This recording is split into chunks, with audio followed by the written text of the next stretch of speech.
This is Python's Paradise. This is your host, Greg Gilbert, aka the Python Hyena, here in Fredericton, New Brunswick, Canada, here on March the 16th, 2022. And I have a three-peat guest on the show. Yes, he is the author of this book. Look at this. Look at this book, this thick book. Makes a handy weapon too if you're in that position. I keep it by my bedside in case, I hear bumps in the night. Well, I have the author of Crystal Lake Memories on for a third time. Folks, I welcome Peter M. Bracke. How do you do, Peter? I'm doing good. Thank you so much for having me again. Third time's the charm, man. I really appreciate it. It's great to talk to you again. So guys, can't believe how long it's been. I didn't realize what is my last visit? Was it 3-4 years ago? I don't remember. I don't remember. It was before COVID for sure. So, yeah.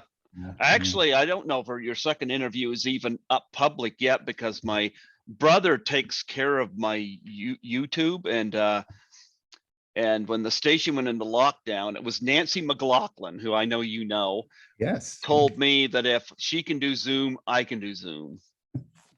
So this great. is what Nancy's why I'm on Zoom, and it was Carrie Yates who was involved with 13th Fanboy with me, who got me hooked up on Zoom. That she was I should have bought Zoom stock before COVID, but what are you gonna do? Because it's here to stay now. I mean, even now with COVID kind of waning, a lot of the interviews I do and stuff I do is on Zoom. People just want to do Zoom now. Yeah. It's like, yeah. But I mean, who's an elderly woman standing behind you?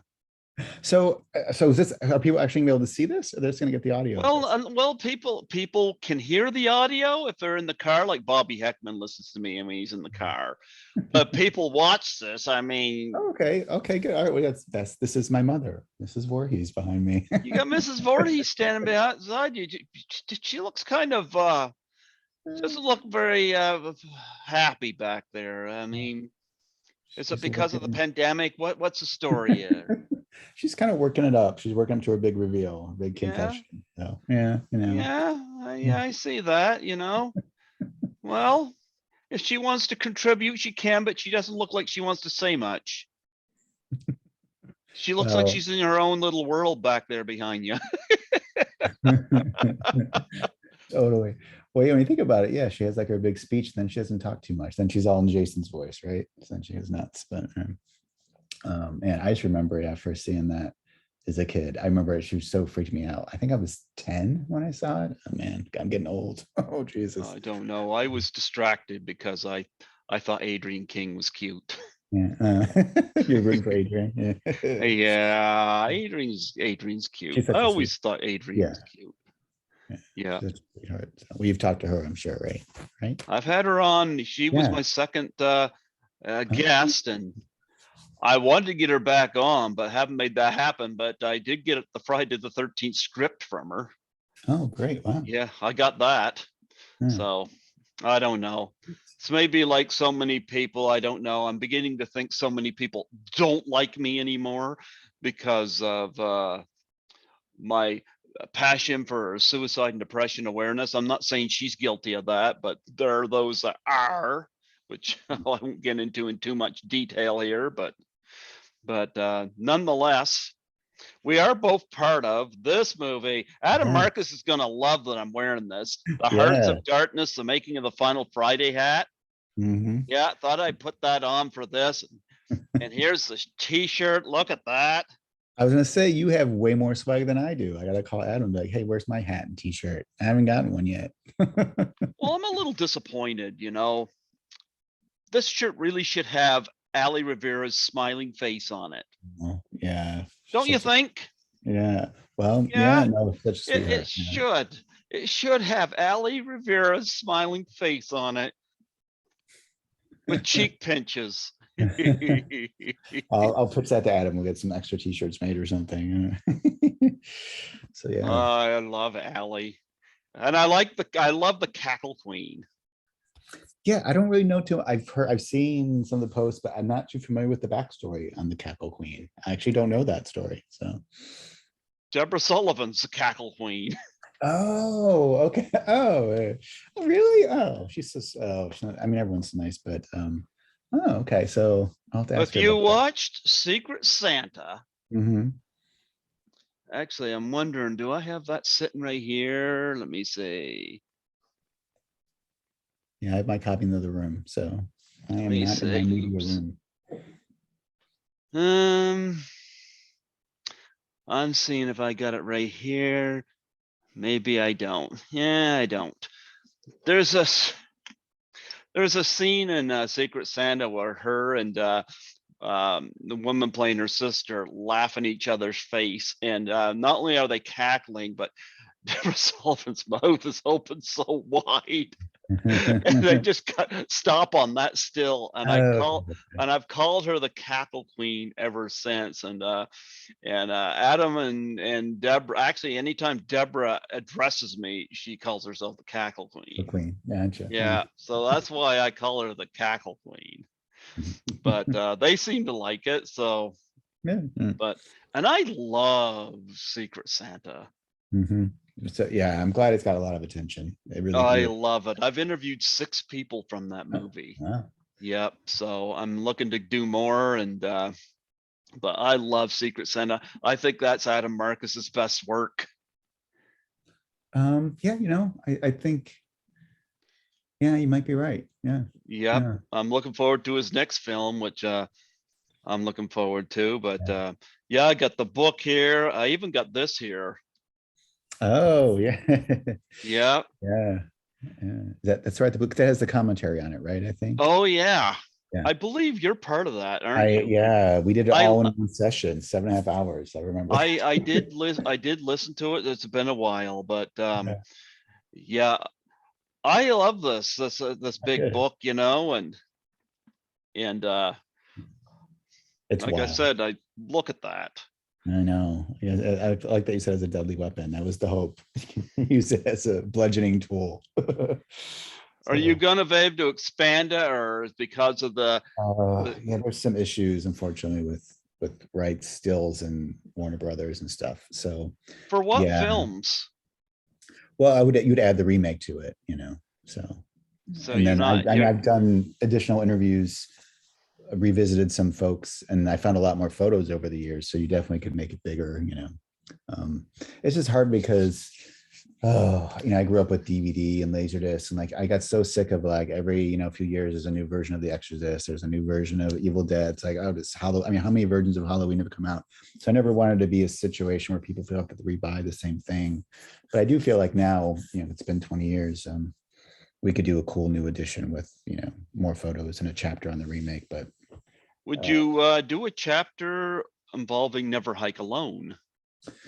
that's tough. I don't know. What do fans think? I mean, do you guys consider these I films canon or love not? I Yeah, love Never Hike Alone. yeah, I don't know if I'd say it's canon, yeah.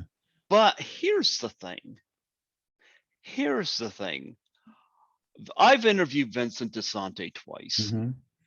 And you want to talk about somebody who, like, here's what I know. He has told me stuff in the interviews I've done with him, how he would fill in all the plot holes Hmm. to the franchise. And I think if the studios were smart, they would let him take the ball and run with it because he knows what he's doing. You know, he Yeah. knows what he's doing. I think that like even little things. I remember he mentioned to me in the second interview I did with him. He said, "You remember at the beginning of Jason Takes Manhattan when at the very opening scene where the you got the yacht and you see lights on up at the camp." Hmm. He told me what his story would be behind that, and I'm like, I never even really stop and think Yeah. about that, but he does. He does. And I'm like, how cool is that? I say, let him take it and run. Yeah. Yeah. I hopefully when all the right stuff. Yeah, I don't even know. Well, I It's think Victor Miller won. Now, I've had yeah, Victor Miller on here 3 times, great. and Yeah. I like Victor. I Mhm. like Victor. Actually, the third time I had him on, we talked about his top 10 favorite comedies, because he said if it was up to him, he would have Mhm. preferred to have done Airplane over Friday the 13th.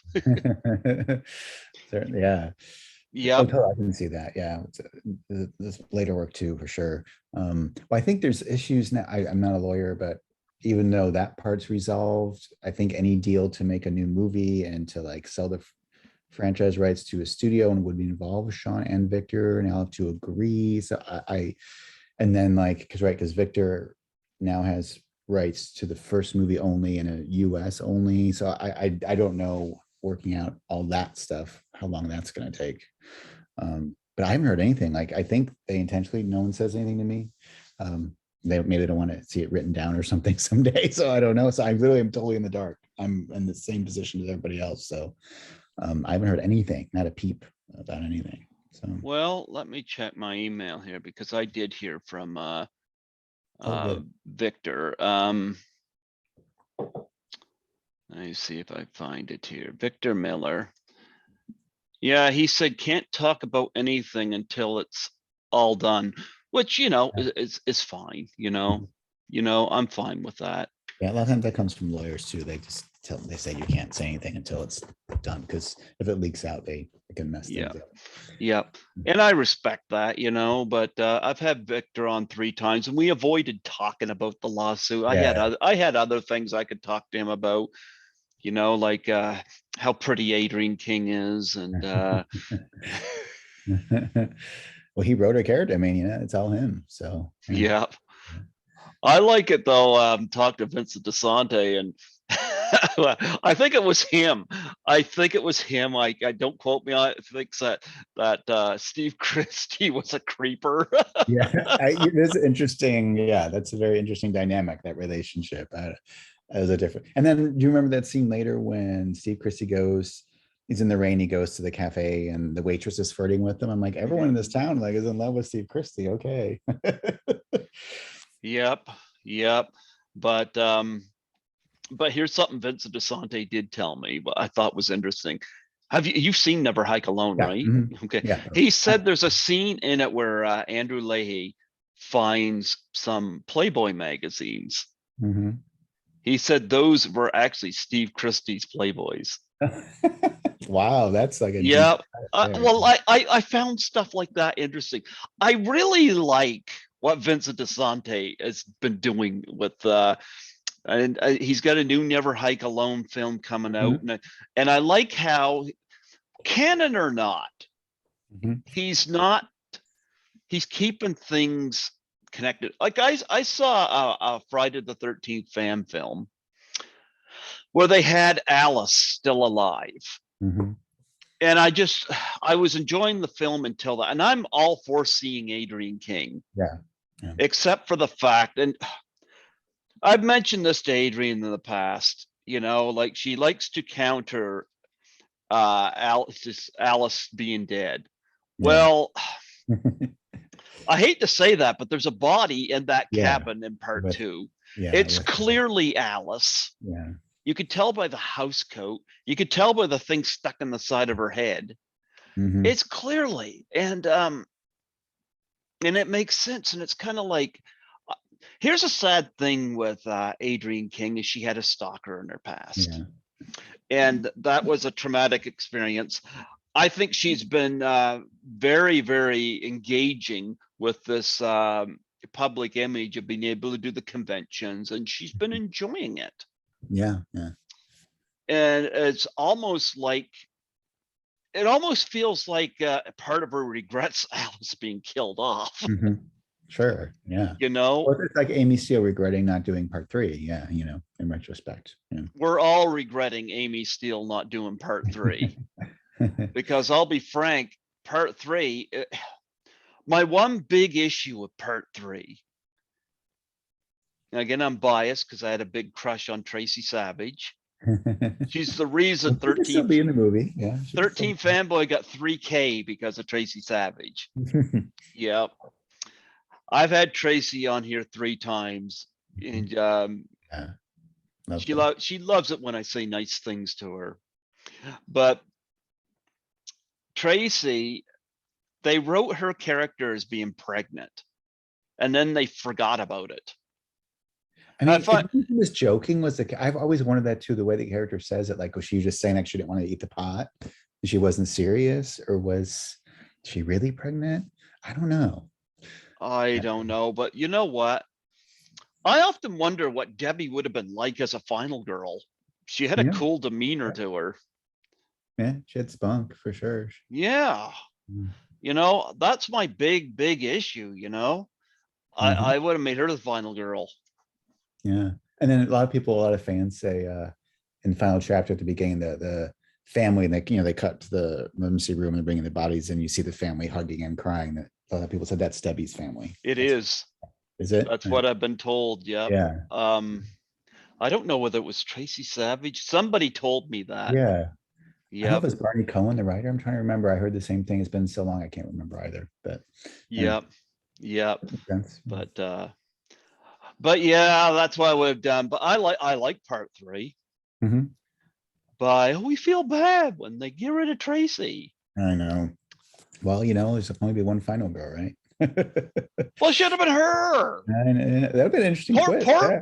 Poor Rick should have gone with Mary Jo Conrad for the weekend. Boy, did he get screwed. Yeah. Talk about making a bad decision. Yes. Well, same with Vera. I'm like, your mother said you're not going, and she went anyway, and look what happened. Should have listened to her mom. Yeah.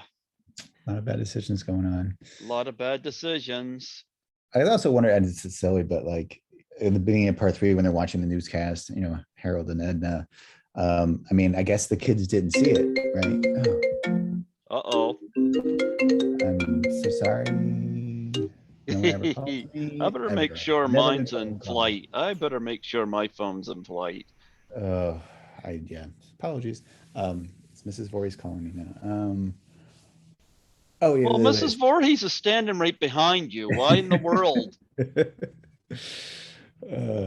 You must have done something. I must be making sure you don't say anything Yes. offhanded, But oh yeah, just like the newscast at the beginning of part 3 when Harold and Edna are watching it. I guess the kids didn't see it because like nowadays, right? You have your phone, so you know everything that's going on in the world immediately. But back then, right? If you didn't know a bunch of kids that just got slaughtered, right? Because like part of me is like, why are you kids going to this cabin when this whole group of kids just got slaughtered by some escaped killer who's not been caught, but maybe they didn't watch the news. I don't know. So different time. yeah, yep. And I often said to people, always will say, was Paul killed? I think that's Paul's eyeball that Abel has in part 3. Yeah. I think so. Because he That would said, make- there was other parts of the body, I think it was Paul's eyeball. Yeah, because it would make sense because Abel, he probably wouldn't be at Jason's shack, but Paul's body would not have been killed at the shack. It would have been killed at that little cabin, right? Yeah, he would be the only body that would be separated from the others. I have a feeling his body was literally separated. Yeah. It is a little confusing the way they staged it, but yeah, Paul is dead, and that's just the way it goes. So, Something, I wish that they would better establish the time frames, because between parts 1, the time frame between parts 1 and you get 2 months, and then you get the Alice situation at the beginning of part 2, then 5 years, you got 2, 3, and 4. I wish they would establish the time frame between 4 and 5, then 5 and 6, and then so on. That always annoys me. I guess you could look at Tommy's growth in part 5 and surmise, I guess it's been 5, 6 years. Yeah, because he was 12, 13 and 4, so he could be 18, 19 in part 5, so you can kind of guess. But yeah, you're right, they don't tell you how long between 5 and 6, or even 7 and 8, right? Like we don't know, because he's been on the water a while. But like part 2, clearly it's been a while because Alice's corpse is rotted. So yeah, right. Don't tell Adrian that. No. Could be somebody else. Yeah, I don't know who it would be, but Mhm. I often wonder if there was other bodies in that shack. I know at the end of it, you see, she's been accompanied with the sheriff and Mhm. Terry. Yeah, yeah. Yeah, Well, I was yep. wondering how Terry died. Like, you don't really see it. Like, I don't even see any wounds. Like, did he stab her in the stomach? I don't know. You know what? If you look closely, now maybe it could be a shadow, Yeah. but isn't there like blood on the side of her face? Yeah, I just don't know if that's just like blood splatter or did he, because I I don't don't see a know. wound. Yeah, it's hard to tell, but I don't know. But yeah, they didn't show it. It was a nice close-up shot, but yeah, yeah. before you got the big MTV Oh, yeah, band in there. yeah. Totally. Who would ever thought that Stu Charno's character ended up being the smartest one in the Yeah, film? yeah. I love that, that some people just randomly live, they just stayed at the bar, so How all the best cool is out. it that alcohol saved Yeah. the Mhm. remaining Yeah, counselors? well, he's also hitting on that and the bartender. So he was like, hmm. I just wonder like what happened, like, because I assume all those kids came back that night before the cops got there. So they must just, I mean, did they show up and find Amy Steele? Or because they wouldn't have found the shack, right? They would have, because were all the bodies pulled? Because I don't remember Laura Marie Taylor's body and Tom McBride's bodies were not in the altar, right? Or No, it maybe just they were. showed Deputy Winslow and Harry, yeah. Terry. Yeah. Yeah. So that'd be interesting to see these kids coming back to the camp going, oh, okay. Party's over. Yeah. Yep. Yep. But nonetheless, this is a great book. I read it cover Yeah. to cover and a lot of work. You know what I think? I think that they should, I think Paramount should take the franchise back and Yeah. again, I got nothing against part 9, Mhm. but Paramount, they always say the Paramount 8. Sounds so odd. Yeah. Paramount, do 10. Yeah. Do Yeah. 10. Do Friday the 13th part 9 because Jason Goes to Hell could fit in anywhere. Yeah. Yep. Yeah. So I'm Um, not saying bypass Jason Goes to Hell. I'm saying Paramount, don't end on Jason Takes Manhattan and that ending that thing had. yeah. Yeah. Look at that. Yeah. Cause like, yeah, you're because Jason X, because this in his own, like it's so far in the future, Freddy versus Jason. Oh, Jason X, let's not even get into that. Yeah. I Here's mean, Mom Marie yeah. Taylor. Yeah. I love that picture. That was By the fun. way, I Yeah. sent her a cameo and she did a Doubtfire face challenge. Oh, really? Oh, wonderful. She's She so did nice. one. And She's one of the I nice think she's coming people. on my show maybe in the spring. Oh, wonderful. Yeah, she has her own Yep. podcast now, Not the Final Girl, I think it's called. Oh, So wow. yeah, she's like one of the nicest people. So, I've interviewed him. yes, Russell's great. It was his birthday yesterday, I believe. So Was it? yeah, happy 39, birthday. I heard. Yes, yes. So like that. Yeah, he is 39. Well, he told me that if I ever get Kirsten Baker on the show, he said she would love to hear that she was the first woman I ever seen naked. Oh, she's fun. Yeah, she's hilarious. We got her for the commentary on the box sets. That was exciting because I couldn't find her for the book because I mean her name, Kirsten Baker, there was like hundreds of them. So we finally found her for the commentary. So the recent Scream Factory box set. So I would love to get her on the show. I'd love to share that story with her. But nonetheless, and I know you tried to get somebody from the Lori Bartram family to. I talked to her dad and he was really nice and he said, oh, she doesn't do an interview. He thought it was for work. So he called me back and it's like, oh, is this about a job? I said, no. Well, I said, so, it's an interview. And he's like, oh, thank you. But she doesn't, do interviews about her past days and God bless you and that sort of thing, because she obviously had a different path, post Friday. So, and then she passed away, unfortunately. Yeah. Yeah, because I think she left the business not long after Friday the 13th. So There's lovely Adrian, Adrian. yes. Classic photo images. Well, she's the reason she's in the canoe is because all the hotels were Yes. Oh, filled. yeah. Yeah. So it's like, well, okay, there's a canoe open. Yeah, I mean, I guess, yeah, if that is what happened to me, I'd probably feel safest on the water. I don't know if I'd feel safe going back to the camp. Who knows? I don't know. Yeah, but that ending still works. Like, it's so, if you ever seen, there's a lot of reaction videos online, for movies, and there's a lot of Friday the 13th reaction videos. It's fun to watch people because everyone still jumps at that ending. It still works. So, Oh, yeah? yeah. Yeah. But yeah, a lot of great stuff in here, and this is a great book. I love at the end of part 3.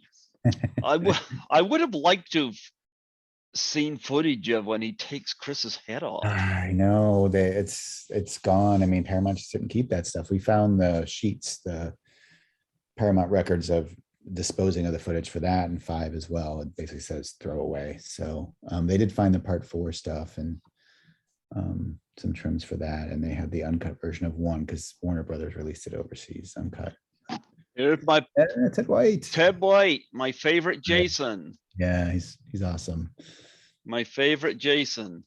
Yeah, he's Yeah. so hilarious. He's so much fun. Nicest guy. Yeah, It's fun to see him in so many other movies, like Romancing the Stone and stuff. Like, he did a lot of other stuff. Starman, he's in Starman, of course. And it's fun to see because you can see him running, and it's totally like Jason. You totally see Jason's moves. Yeah. And I know there's somebody else I gotta bring up here. I'm showing your book off real nice here. Oh, thank you. Yes, I'm showing it off. I'm showing it off. Where is it? Not this page. I just want to look at the small Yeah. picture. No, Gorgeous Melanie. so sweet. Yeah. She was another one of my crushes in this movie, with Melanie. We got to come down to the US. She lives like a few blocks from me. So I see her. It's just like by Yeah. chance. We live like not far away from each other. It's just weird. And my good Nancy. pal, Nancy. Oh, Nancy's so wonderful. I love Nancy.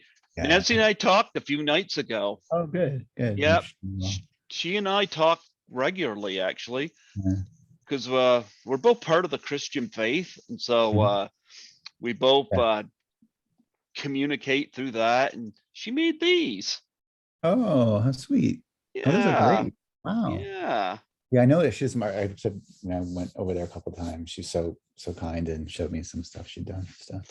I love Nancy. Absolutely love Nancy. And speaking of Ted White, I don't know if I showed this to you before, but I'll show it now.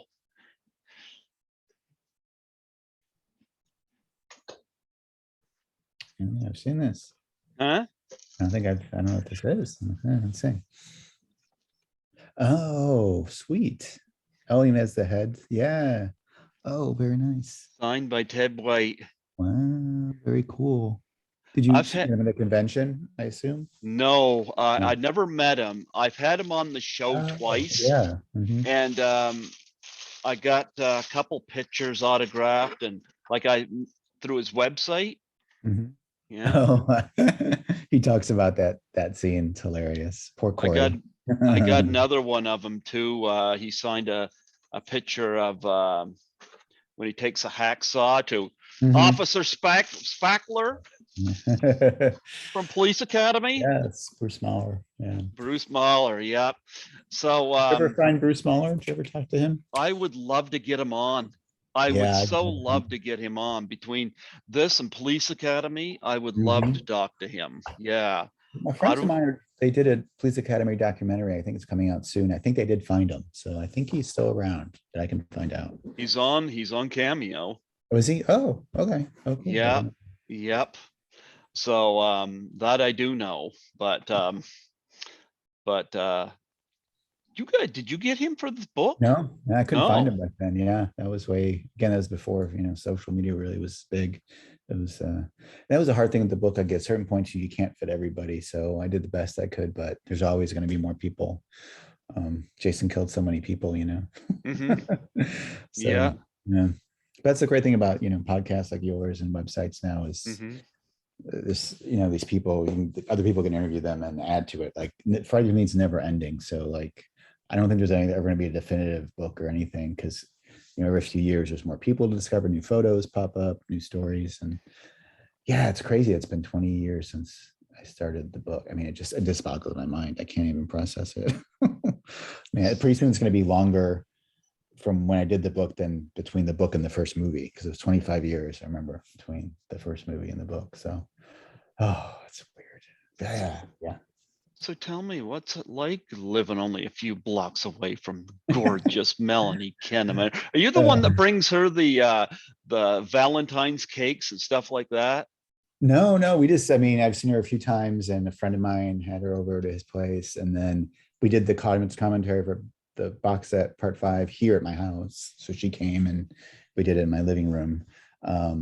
So it's just what a weird coincidence. So yeah, and then COVID came, so you can't really see people too much, but we talk on Facebook and stuff. So it's just weird. It's like, oh, I live on, I'm like, oh, that's like, oh, weird. So yeah, I could walk there actually. So Oh yeah. I love these little videos she does of herself dancing. yes, I've seen those. Yeah. Yeah. Yep. Yep. She's another one too. She was nominated, I think, 3 times for that Doubtfire Face challenge too, which nominated by Scotty and Jimmy Presley. I forget who else, but Jimmy Presley, when he did it, he had like a little chainsaw when he did his presentation, when he brought her up. Yeah. Oh, Yeah. nice. Yeah. And with Adrian King, he nominated, he had like a, I don't know, with a machete or something, because he lives in like a farm area, and all that stuff. So he made it nice and creative. But Melanie's into stand-up comedy, so I couldn't resist throwing that out to her. So, but I told her to wait till the pandemic dies down. But yeah, we're getting there. We're almost there, I think. Yeah. So, Yeah. But I would make a donation to the charity of her choice if she did it. I would love to see her do it, yeah. Yep. But and I know Scotty Scotty McCoy had nominated her and Shabar. And I think she was thinking about maybe she and Shabar do it together, but that'd be cool. Yeah. Yeah. Yeah. But I haven't had Shavar on here though. But Melanie, I try to communicate with once a week, saying they're a happy weekend and whatnot. I think she's gorgeous. Yeah. Yeah. Yeah. What's it like seeing her in person? Come on, and She's just so sweet. I mean, well, like you said with the dance, because like you can tell she's a dancer. She just has that movement and sense to her. She just has such a great like sense of humor about everything. Like she's one of those people, she comes in and she just has a positive energy that lights up the room. I know it's a cliche, but she really does. And she's just so much fun. So I always just have a great time when it's just weird. I don't know how it is for you. Like growing up on these movies, I almost sound like a dick, but like it's like saying stuff like, oh, but like I never thought in a million years I get to meet any of these people. So the fact that I can even say I hung out with Melanie Kinnaman, it's just so weird. You know what I mean? Like what? Like I still have moments like that. Like I remember when I was like 10 years old in my pajamas watching these movies. So never would have believed in a million years. So it's just weird. It's just weird. But yeah, but no, she's great. She's on social a lot. So we post sometimes. I've seen your posts or your replies to her posts. So they're always funny. Yeah. I like to try to wish her a happy weekend, because I know she's dealt with, man, this is me and the whole mental illness thing. Yeah. She's dealt with people who have said nasty stuff to her online. And there's been, I know, once or twice where she's almost thought about leaving social media. And so I try to post positive things so that people have something, because social media has made it so easy for everybody to have an opinion. Yes. And they can do it without record. I mean, because you don't have to see the person. So you'll say stuff you would never say to the person's face. That's sort of the rule I have. If I can't say it to someone's face, I really shouldn't be putting it on social media. Well, that's what caused friction between me and 13 Fanboy. It was, stuff I wasn't privy to, but tone is so hard to convey tone. Like you can write something and you don't mean it a certain way and it can come across a certain way, or people take it differently. And it's just, I'm not a huge social media person. So yeah, I guess I'm old fashioned, but I'd rather communicate this way, So, yeah. But but nonetheless, yeah, I can imagine what's like seeing Melanie in person. I Yeah. always thought between her and Tracy Savage, they my two biggest crushes from the franchise were those two. Yep. So and I've had Melanie on twice and I've had Tracy on 3 times. So yeah, Yeah, great. but Fun. Fun. yeah. Is it hard to come up with new things to talk about? But I guess Tracy's done some movies. She's done some other stuff. I know she did a Well, she couple. was part of 13 Fanboy, you Yeah, know, and um sometimes it's just fun to have people just come on to yeah, just chat. chat. Yeah. Howard Stern does that a lot. He'll have somebody come on and they're not necessarily promoting anything new. They just happen to be in town and they drop by and they shoot the shit, you know. Mhm. Yeah. I get that, you know, and that's fun. So Yeah. I like to keep my show open like that, you know. I like this. Yeah, I got nothing new. So Yeah. not really. Yeah. Not at the moment. Yeah. Hmm. Well, you do have something new. Well, I'm working on something, but yeah, it's not like, I mean, it's not out yet. People can't buy it. So, you can't, I'm not like directly promoting like a new thing or something. But it's I'm okay. promoting your new thing. Well, yes. Well, I have another book I'm working on. Yeah, so it's really cool with Hearts of Darkness because we've done most of it. I think Adam won't mind me saying, I mean, we're pretty close to the end. I think maybe we have 3 or 4 interviews left. COVID, but I think they started doing some editing. And so I think this year we're going to start seeing something. So that's really cool. I know people have waited a while because of COVID, but it was hard at the beginning. We just couldn't do interviews, because it's different like this. We can do over Zoom, but you just can't, we need to shoot people in person so Well, in 2020, I had done 30 interviews yeah, and I had about some 30 people waiting for me. And then the station went into lockdown. yeah, I went the rest of the year with not being able to do my show. Now, I was lucky. I had about 150 interviews in my backlog that yeah, I God, didn't have public. So I was able to keep fresh stuff coming yeah, yeah. because I don't post stuff right away. Mhm. But when I discovered that 2021, things weren't going to be changed. That was when Nancy McLaughlin suggested this. So Mhm. I said, yeah. So your new book tell me it's going to be about the life and times of Melanie. The Melanie Kinnaman story, yes. Is it going to be visiting Melanie and yeah, she really is a doll face. Well, that's your book. You got to write that. Oh Yeah. man. I'll tell you one thing. I gotta get one of those t-shirts that's got her on it because she put a post on Facebook saying if anybody wore that at con that she's at, she would give them a kiss. And I'm like, Oh, okay, there you go. I'm on board. Oh man, But what was it like being part of this? Because I know you didn't direct this, but you were Yeah, involved no. with this, obviously. It was just wild because I got a call just out of the blue from the guys who did Never Sleep Again, Mm-hmm. which was great. I mean, I knew them already, but and they said, well, we have this idea. We want to do the Friday version of Never Sleep Again. And I was like, great. Oh, that sounds fantastic. And then he's like, we'd like to call it Chris-like Memories. And I was like, well, duh. So, and the great thing is they were going to do pretty much all the work. So I just helped a little bit with like some of the narration. And I got to be in the beginning, the Corey Feldman scene, which was fun. But yeah, they did most of the work, so it Look was at awesome. this. Yeah. Look at that. Yeah. And they're like, it's gonna Just be 8 there, hours. just there, And all the just extra there. interviews. Yeah, tons of shit. Yes. The commentary was fun. We ordered pizza in the middle of it. So yeah, no, it's great. I mean, it's like hugely flattering. I mean, I never thought it would be a documentary. So Who'd it's you a nice order thing. pizza with? I forgot where we ordered from, but so it was me, Dan, and Luke, the editor, were all on the commentary. And we're like, okay, we're just gonna do it 7.5 hours straight through.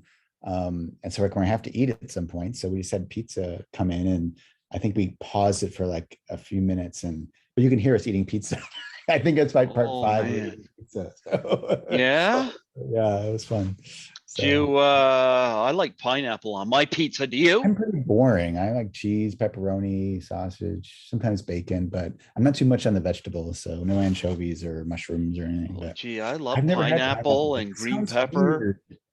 Yeah, a lot of people like pineapple. I'm just trying to picture that on pizza. I don't I know. love it. That's always my Yeah. number one pick. That's people say. I mean, I'll try. Yeah, I'm just trying to imagine it. Yeah. Well, Hmm. yeah. No. Yeah. So No. you So it was didn't, awesome. Yeah. you weren't able to get Crispin Glover for the book?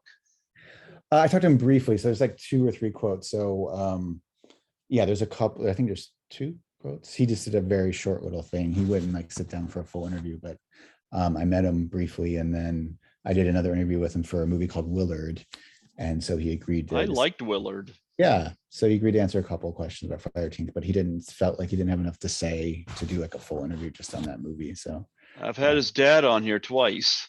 but yeah, I see him. He goes to all the Academy screenings here in Hollywood, Motion Picture Academy, and he's a member. So we go sometimes to the screenings, and he'll be there a lot. So I like Bruce. Yeah.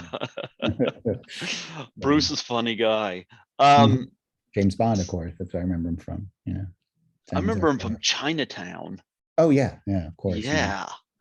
But I was gonna say, why weren't you able to get a, like come on, you could have had a dance off between Crispin Glover and Tiffany Helm. I know. I actually prefer Tiffany Helm. I'm sorry, the robot dance is. I'm going with that. God I bless you. had her on here twice last year on Zoom. Mhm. I was trying to Yeah, convince her to she's do the great. robot dance, Oh, and did she she do it? wasn't Oh, having. that's funny. No, she Oh, wasn't she was. having Yeah, it. she's not gonna do it. Yeah, I like the song too. So I remember Pseudo Pseudo Echo. I Echo. saw them in concert when I was a teenager because they did a cover of Funky Town. They were like big for a little bit here in America. So I remember. I forgot who they opened for. I forgot who I saw them. But anyway, yeah. So I always like that song. So it's fun. Well, she'd like them better if she got some, notice from them from all the attention that they receive on her behalf. Well, they're actually in the ebook. So what happened is I didn't think about it. I did the book and then we did the ebook version. So I reached out. His name is Brian Canham, Uh-huh. and I interviewed him. And so there's like 2 or 3 quotes from him in the ebook version. And he talks about how the song kind of had a second life thanks to the movie. So I had mentioned that to Tiffany Helm actually. So yeah, so he was a pretty cool guy. So Yeah. that's exclusive to the ebook. Yes, there's a little. Yeah, but they need to do a concert and she has to come out and robot Yeah. dance through the whole thing. Yeah, well, he mentioned that because I asked him about it, he said, they don't really do that song in their normal set list, but when they do smaller shows for like the fan, like diehard fans, they'll sometimes throw that song in. So I think they have performed it fairly recently. But yeah, that'd be awesome. They should show footage from the movie. And of Because course, now yeah, that's that song. I whenever I hear that song, I think of the movie. I don't associate with anything else. Yeah. but I mean, Lion is the song that plays when Crispin Oh Glover yeah. does his dance, but it was supposed to be Back in Black, I guess, by Oh AC/DC. well. Good luck before you know that song. Yeah. Yeah. They're Yeah. lucky they didn't use that song because the video, right? I mean, now they would be paying up the zoo to keep that song and all these box sets. Yeah. You see, they could have done a musical version. They could have had Saffron Henderson playing the Yes. electric guitar in the background, I mean, I think they could have, we could have had a musical moment. You get Yeah. Crispin Glover and Tiffany Helm there doing their thing, and Well, there was someone local here that wanted to do a Friday the 13th musical. They reached out to Harry Manfredini about it, and they had written like 2 or 3 songs, like a themed in from Mrs. Voorhees. I don't know whatever happened to that, but they were never able to stage their Friday the 13th musical. So Friday the 13th musical. so yeah, it's pretty funny. I said they should do it in 3D. They could stick things in the audience. You know what? When I was in Toronto in 2019 for Horrorama, I got to attend a midnight screening of Jason Lives. And I'm going to tell you, I've seen about half the franchise in the theater.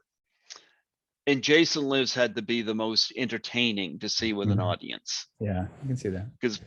And I remember I put a post about it on Facebook, and then the following night I was going to a Christmas party and my phone rings and it was Nancy McLaughlin. Yeah. And I said, "Hey, I watched you last night." And she goes, "I saw that." Oh, sweet. Yeah. Must have been, yeah. 'Cause I saw it opening weekend. I've seen it a few times and they showed a lot. Like that's one of the ones they screen a lot, I noticed, you Mhm. know. So like some don't get as much play as that one, but Well, Jason Lives to me is for screenplay, I think the best one. yeah. I think the final chapter is the scariest, but I think part 6 is the best one. Best one of the franchise. I mean, you get a car chase in it. Yeah. You get an Yeah. RV flip in it. You got a lot of humor. You got paintballs. Yeah. Oh, You yeah. got It was you total got audience. everything. Yeah. I mean, Tom totally wrote it for the audience in mind. And, you know, like you said, he wanted to have a little bit more than just, you know, killings in the cabin. So he had that and then he had all the other fun stuff. So yeah, it's great. I mean, yeah, I mean, I think definitely part 6 is probably the most well regarded of all the movies, I would think. Yeah, for sure. Carrie Noonan didn't break any of the rules, and Yeah. the punishment she got. Come on, Oh, I know. It was so brutal. It was like, you I felt know. bad. I mean, Jennifer Cook was breaking all the rules. Yeah, I know. And she gets to live. So yeah, She got to live. no one really talks about her character, Megan, like coming back or anything. It's interesting. Yeah, I don't know why. She lived. Yeah, and she was in this, and Yes, it was very hard to get her. Very, very hard. well, that's what I'm hearing. I mean, even Tom Very Matthews was telling me it's hard to different. get her, you know? Yeah, it was a lot of persuading and yeah, I mean, it's no secret, but yeah, she married a guy named Mo Siegel who founded Celestial Seasonings Tea Company. So they kind of have this whole tea empire and she has children. So she just is one of those people that just kind of went off to something else and doesn't really think about her movie past. So she was kind of shocked from what I understand when I reached out to her, like someone cared, you know, like I just think she was completely just not connected to it anymore. So How did I you wasn't get involved her? with that. So the guy, Mike, who was sort of the main person scheduling interviews, she just kept coming back and relaying, you know, how much fans would love it and how much it means to people and, you know, blah, blah, blah, blah, blah. And then finally I said, okay, you know, like it's clear that this means a lot to you guys. So I'll do this for you. And so it was nice. Yeah. So yeah, it was just persistence on Mike's part. So he did a great job of tracking her down and stuff. Again, now it's a little bit easier, but the social media, but I don't think she's even on social media. I think she's yeah, completely off the grid, so to speak.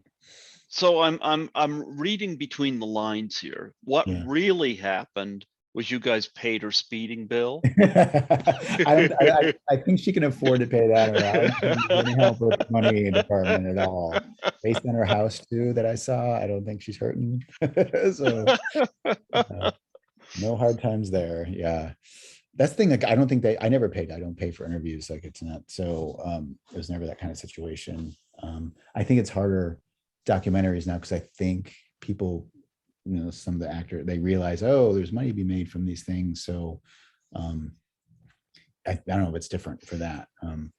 But yeah, like the book, I would never pay for an interview. So Did you ever have anybody approach you on that? a couple managers, yeah. I just would say no, and then I would just go around them and find the person another way.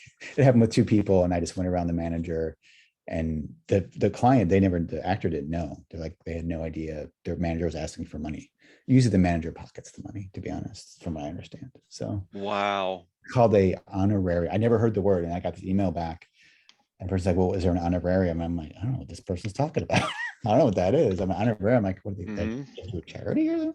So I found out what it is. And I was like, oh no, sorry. I'm like, well, sorry. And then so I just found the person the other way. So so yeah.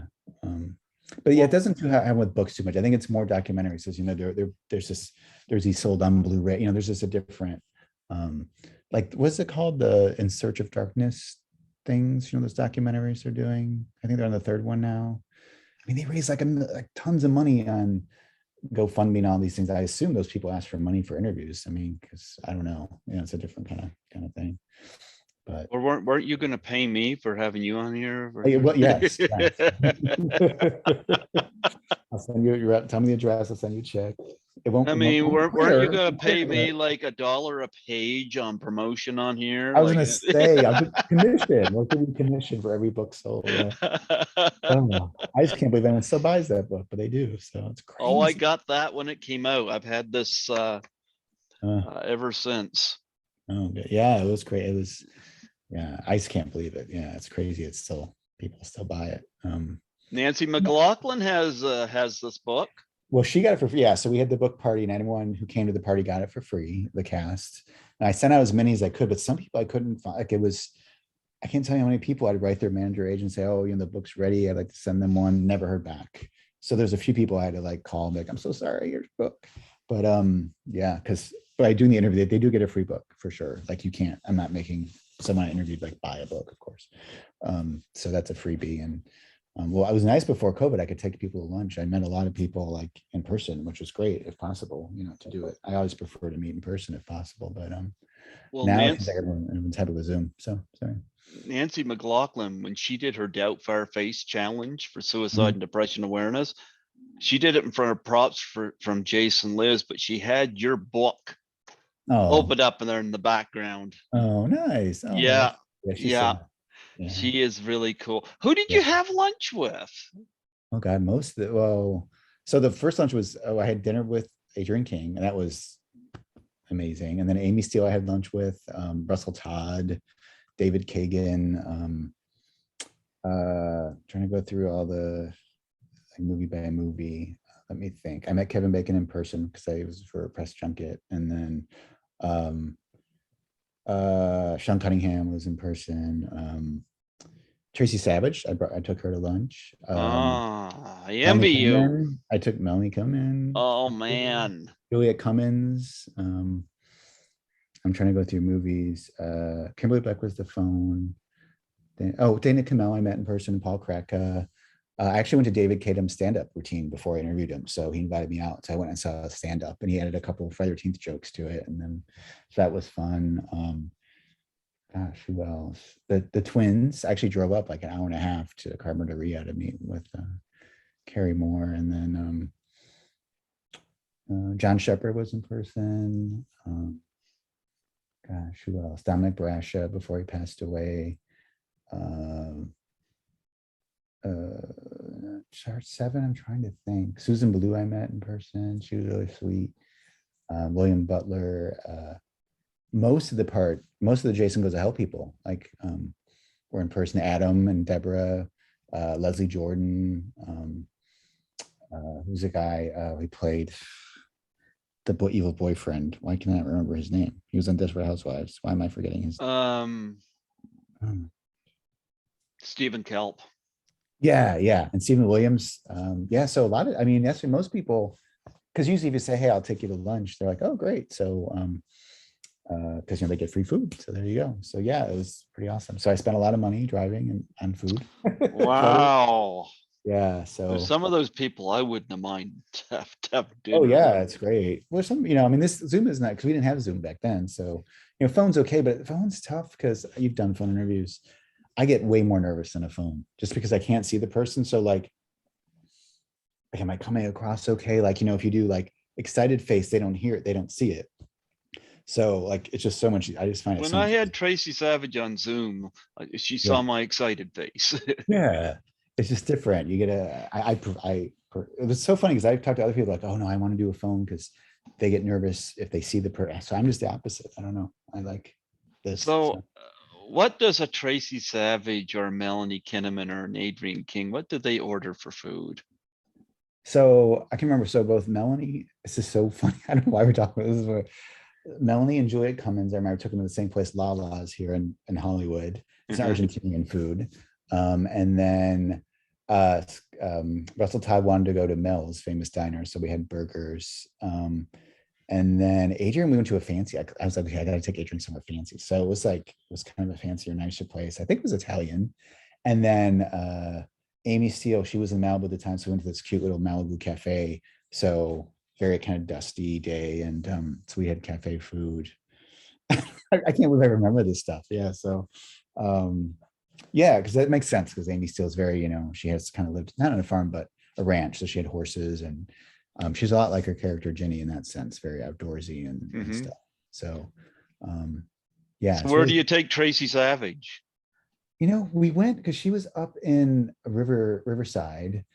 So we just went to like I guess a do party kind of place, and we had lunch. And I remember Kane Hodder, we went to Dave and Buster's. He wanted to go to Dave and Buster's in Carlsbad, where he lives. Tom Morga, who played, one of the Jasons, sort of Jason in part 5. He Did you wanted have me. any of Ethel stew? No, she was on the phone. So yeah, Ethel was on the phone. Oh, you didn't Yeah. get to enjoy that? No, no, Stu. Oh, that sounds gross. Yeah, no, no. You know what? I envy the fact you got to. Tracy Savage, Melanie Kinnaman, Adrian King, Amy Steele. Mhm. Dana Camille. Yeah, we went to another diner kind of place. Adam Marcus was somewhere, was at a mall, kind of a mall restaurant by where he lived. Harry I'm Manfred like, was another I'm one. like, really? You got to take these beautiful women to dinner? Yeah, well, Jeep, I didn't come here. Well, I remember I was terrified because so how it worked back then is this is before social media really.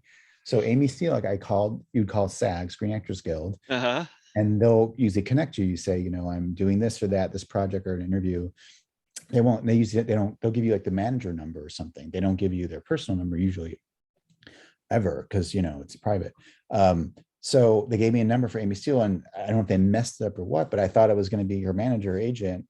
And then this is kind of before Google. She came in Google number. So I call and Amy Steele answers the phone.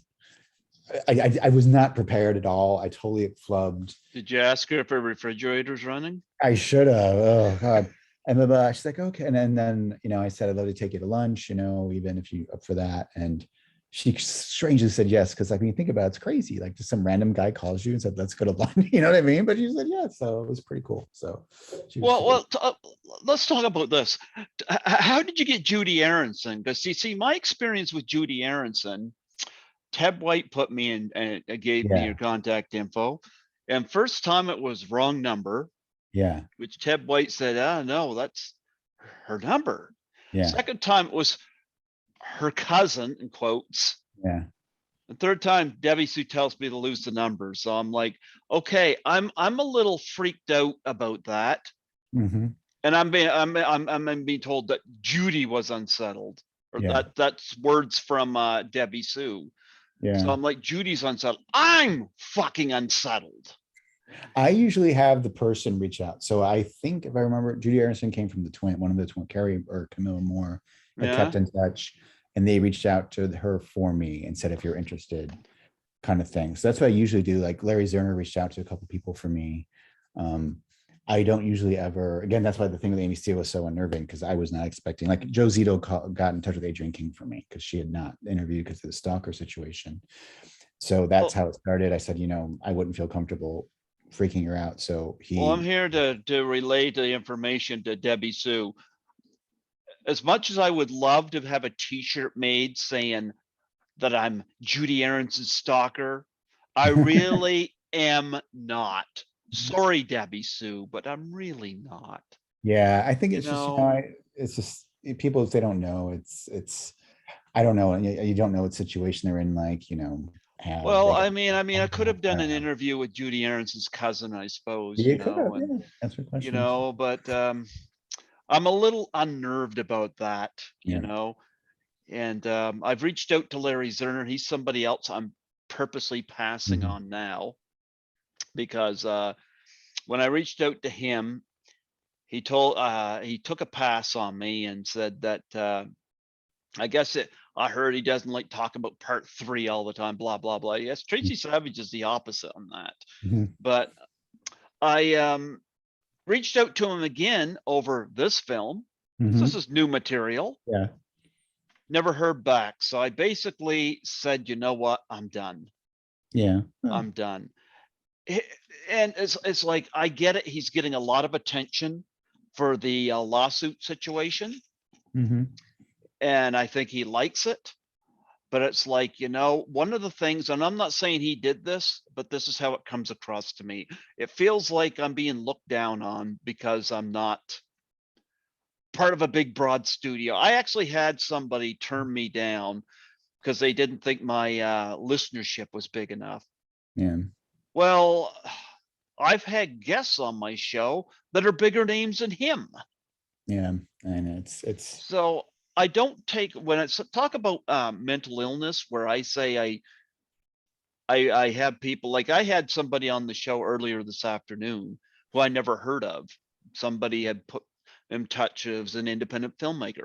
I don't say no to that, because you want people to Mhm. feel like they belong, like they matter. Mhm. And so some of these people that turn me down, that's how they made me feel, like I matter about as much as shit. Yeah. However, I can flip the table on that. When I see them at a con, I ignore them. It works two ways. Well, it's a hard thing because, right? I mean, do you find, is there a lot of more competition now? Because there's so many people with podcasts and shows. I mean, is it harder now? Is there like, do people say, well, You're I'll number do one and I 52 want, this year. okay. That's how it's. I did 144 last year, Wow. and now I've done 52, and we're only halfway through March. Yeah. So I'm doing quite well with We're gonna this. have like a year's worth of archive content coming. Yep, Yeah. Yeah. yep. Yeah. But here's the thing with me: if somebody does want to do an interview, and this is to Judy Aronson. This is to Judy Aronson from your so-called stalker. I'm rolling my eyes. If you don't want to do an interview, say no. Yeah. Some It's people just don't. easy. Say Yeah. no. Yeah. Now, It's hard. It's hard. I'm her cousin. Hmm. Did you get that when you were making this big thick books? How many cousins did you run I into? got some no. I mean, I got some no's. It's and I Not always knows, not knows. How many cousins? didn't How get any. many cousins? Not that I know of. I didn't You get any cousins. you didn't Don't get think I any got any. cousins to answer the phone? No, Not one? no cousins. I know I got one family member. The person was sick, so she was ill. So, um, that was Susan Jennifer Sullivan. So she had lymphoma at the time, so she was You unable. know So I what? did get a family member. I'm hearing she's still alive. Yeah, I hear that too because I'm in the same boat you guys. So they did the documentary and they put in there that she passed away. So that's the first I heard. Because when I reached out, I did reach. It was her mother or her sister, and she said, you know, that she's ill right now. So I just took step back, but she was alive. And so I do know she did have lymphoma, I believe, because she wrote a book. She wrote a thing about it. But she's so that's how I know. I don't know if she's actually Wonder alive. why, what's her I've heard issue she's is. alive. Well, she was married. So she was married to a director named Andrew Nicole. He directed Gattaca, and they had Oh, a daughter. I know those movies. Yeah, Andrew Yeah, yeah. Nicole. And Yeah. then they got divorced. So I know, like I was in touch with um, his sister, so her ex-husband's sister, so Andrew Nicole's sister.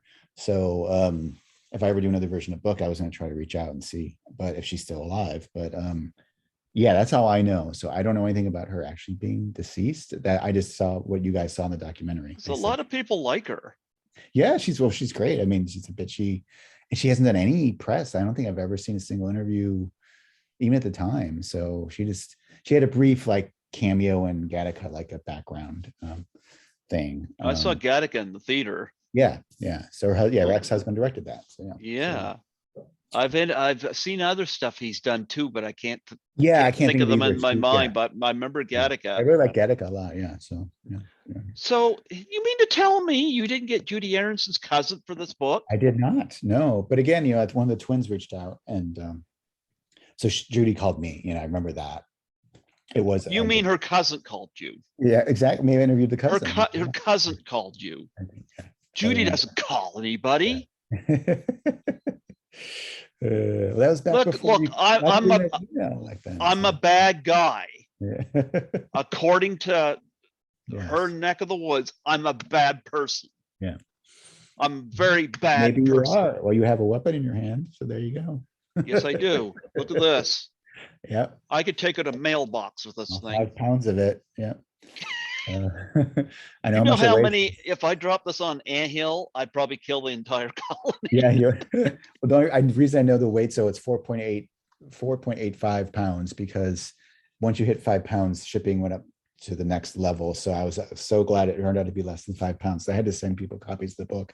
Oh, so So that's the real reason you're not expanding it. well, no, I'd love to, but there's a certain studio that would not let me. So I would. So yeah, it's a shame. So Can you expand it using Never Hike Alone? so here's the problem. So when we did the book, it was Uh-huh. Paramount and New Line, and New Uh-huh. Line was fantastic. New Line at that time, like, so Paramount owns their first 8 movies. But New Line controlled the name Friday the 13th, Jason. So if you want to make like, a mug with Jason on it. So they were the current rights holders. They were fantastic. Like, here's photos. They let me use the Friday the 13th logo on the front, trademark logo, all that. Fantastic. And, then Warner bought New Line. So Warner now owns New Line. So the problem is Warner has their own publishing division. They make their own books. So they're like, we don't license our stuff anymore for this independent book that you did. It would have to become a Warner Brothers book, which means they would have creative control. So like, we would not let you keep a lot of the quotes in your book. Like, there wouldn't be Oh, any japers. what I mean? It becomes like a Harry Potter book for it becomes a thing, a totally different thing. So the problem is, even no matter what version of the book, if I do a new version of the book, I can't use the logo anymore. I can't use all the photos from the Warner Brothers movie. You know what I mean? So I'd have to, anything I knew add in, I have to take away all this other stuff. So it's like, we're kind of screwed, so it's a shame. Yeah. So, but they just won't. So I'm like hoping that Paramount buys the rights back to the whole, like, that would be fantastic. I'd like to see them, like I said, and again, I got nothing against Jason Goes to Hell. I mean, I'm supporting this film, Yeah. but I'd like to see, because Jason Takes Manhattan had such a shitty ending. I'd like to see them go and do a Yeah. part 9. Friday the 13th, part 9. Or 0.8.5. There you go. No, That I just happens, call it okay. part 9 because Yeah. Jason Goes to Hell, they don't call it part 9. Yeah. So you Yeah. could put Jason Goes to Hell can insert anywhere. Well, that's the weird thing when Warner. So that's the thing with it's this weird deal. New Line at the time was not allowed to use the name Friday the 13th. So that's why it's Jason Goes to Hell, Jason X, Freddy versus Jason. So, which is weird, but then they controlled the character and stuff. It was so bizarre. I'm like, how do you have the rights to the franchise and the character, but not the name Friday the 13th? It's just so weird. Like, I don't know who does these deals, but it's just really bizarre. So, yeah. Yeah. Yeah. Well, you know what? We need to talk about this. Adam Marcus has been waiting. I Yes. know if he watches this, he's waiting Yeah. for this. Look at this. Look at the shirt. Look at this. Yeah, I it's even got great. the poster here and stuff. Yeah, I don't have one. You got more than I got. So yeah. Oh yeah, I got a poster. Adam signed picture. I want a Cackle Queen signed Yeah, you picture. should. Damn it. You should. They'll give you Every one. time I post something, I think I pay more attention to Deborah Sullivan than Adam. But Adam loves it. Adam loves it. I think he had a picture on Facebook of an article about Jason Goes to Hell, and I said, I am Cackle Queen proofing this, and I do not see the Cackle Queen. I'm very disappointed. I love Deborah Sullivan. Yeah, she's wonderful.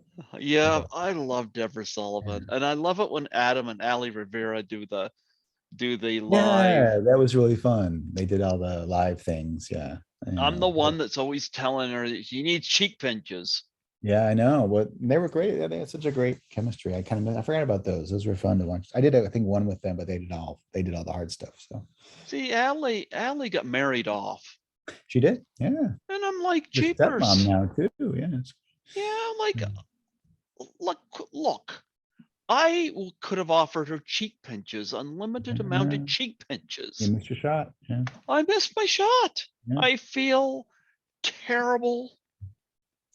Like, what could he possibly offer her that is more important than an unlimited amount of cheek pinches?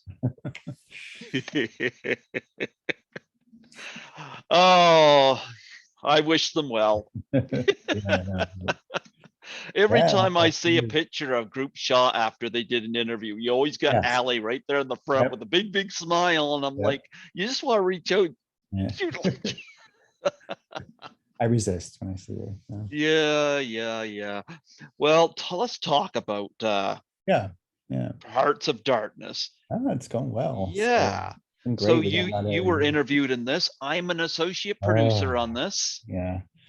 Hopefully they won't use me. I'm sure I was terrible, but Yeah, I'm sure you were great. yeah. But we got so many people. I don't know how they're going to fit it. And I mean, well, that's a cool thing, right? There'll be the main documentary, and then they'll have extra interviews. I'm sure on one of the Blu-rays or. I'm going to be Um, very disappointed if Judy Aarons's cousin isn't part of there this. is, there is. I'm sorry, she's not in it. I know. Damn it. There, yeah, I'm a big fan of Judy Aarons's cousins. yeah.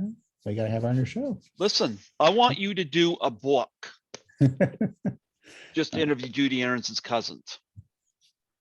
Yeah, That's my request. Yeah.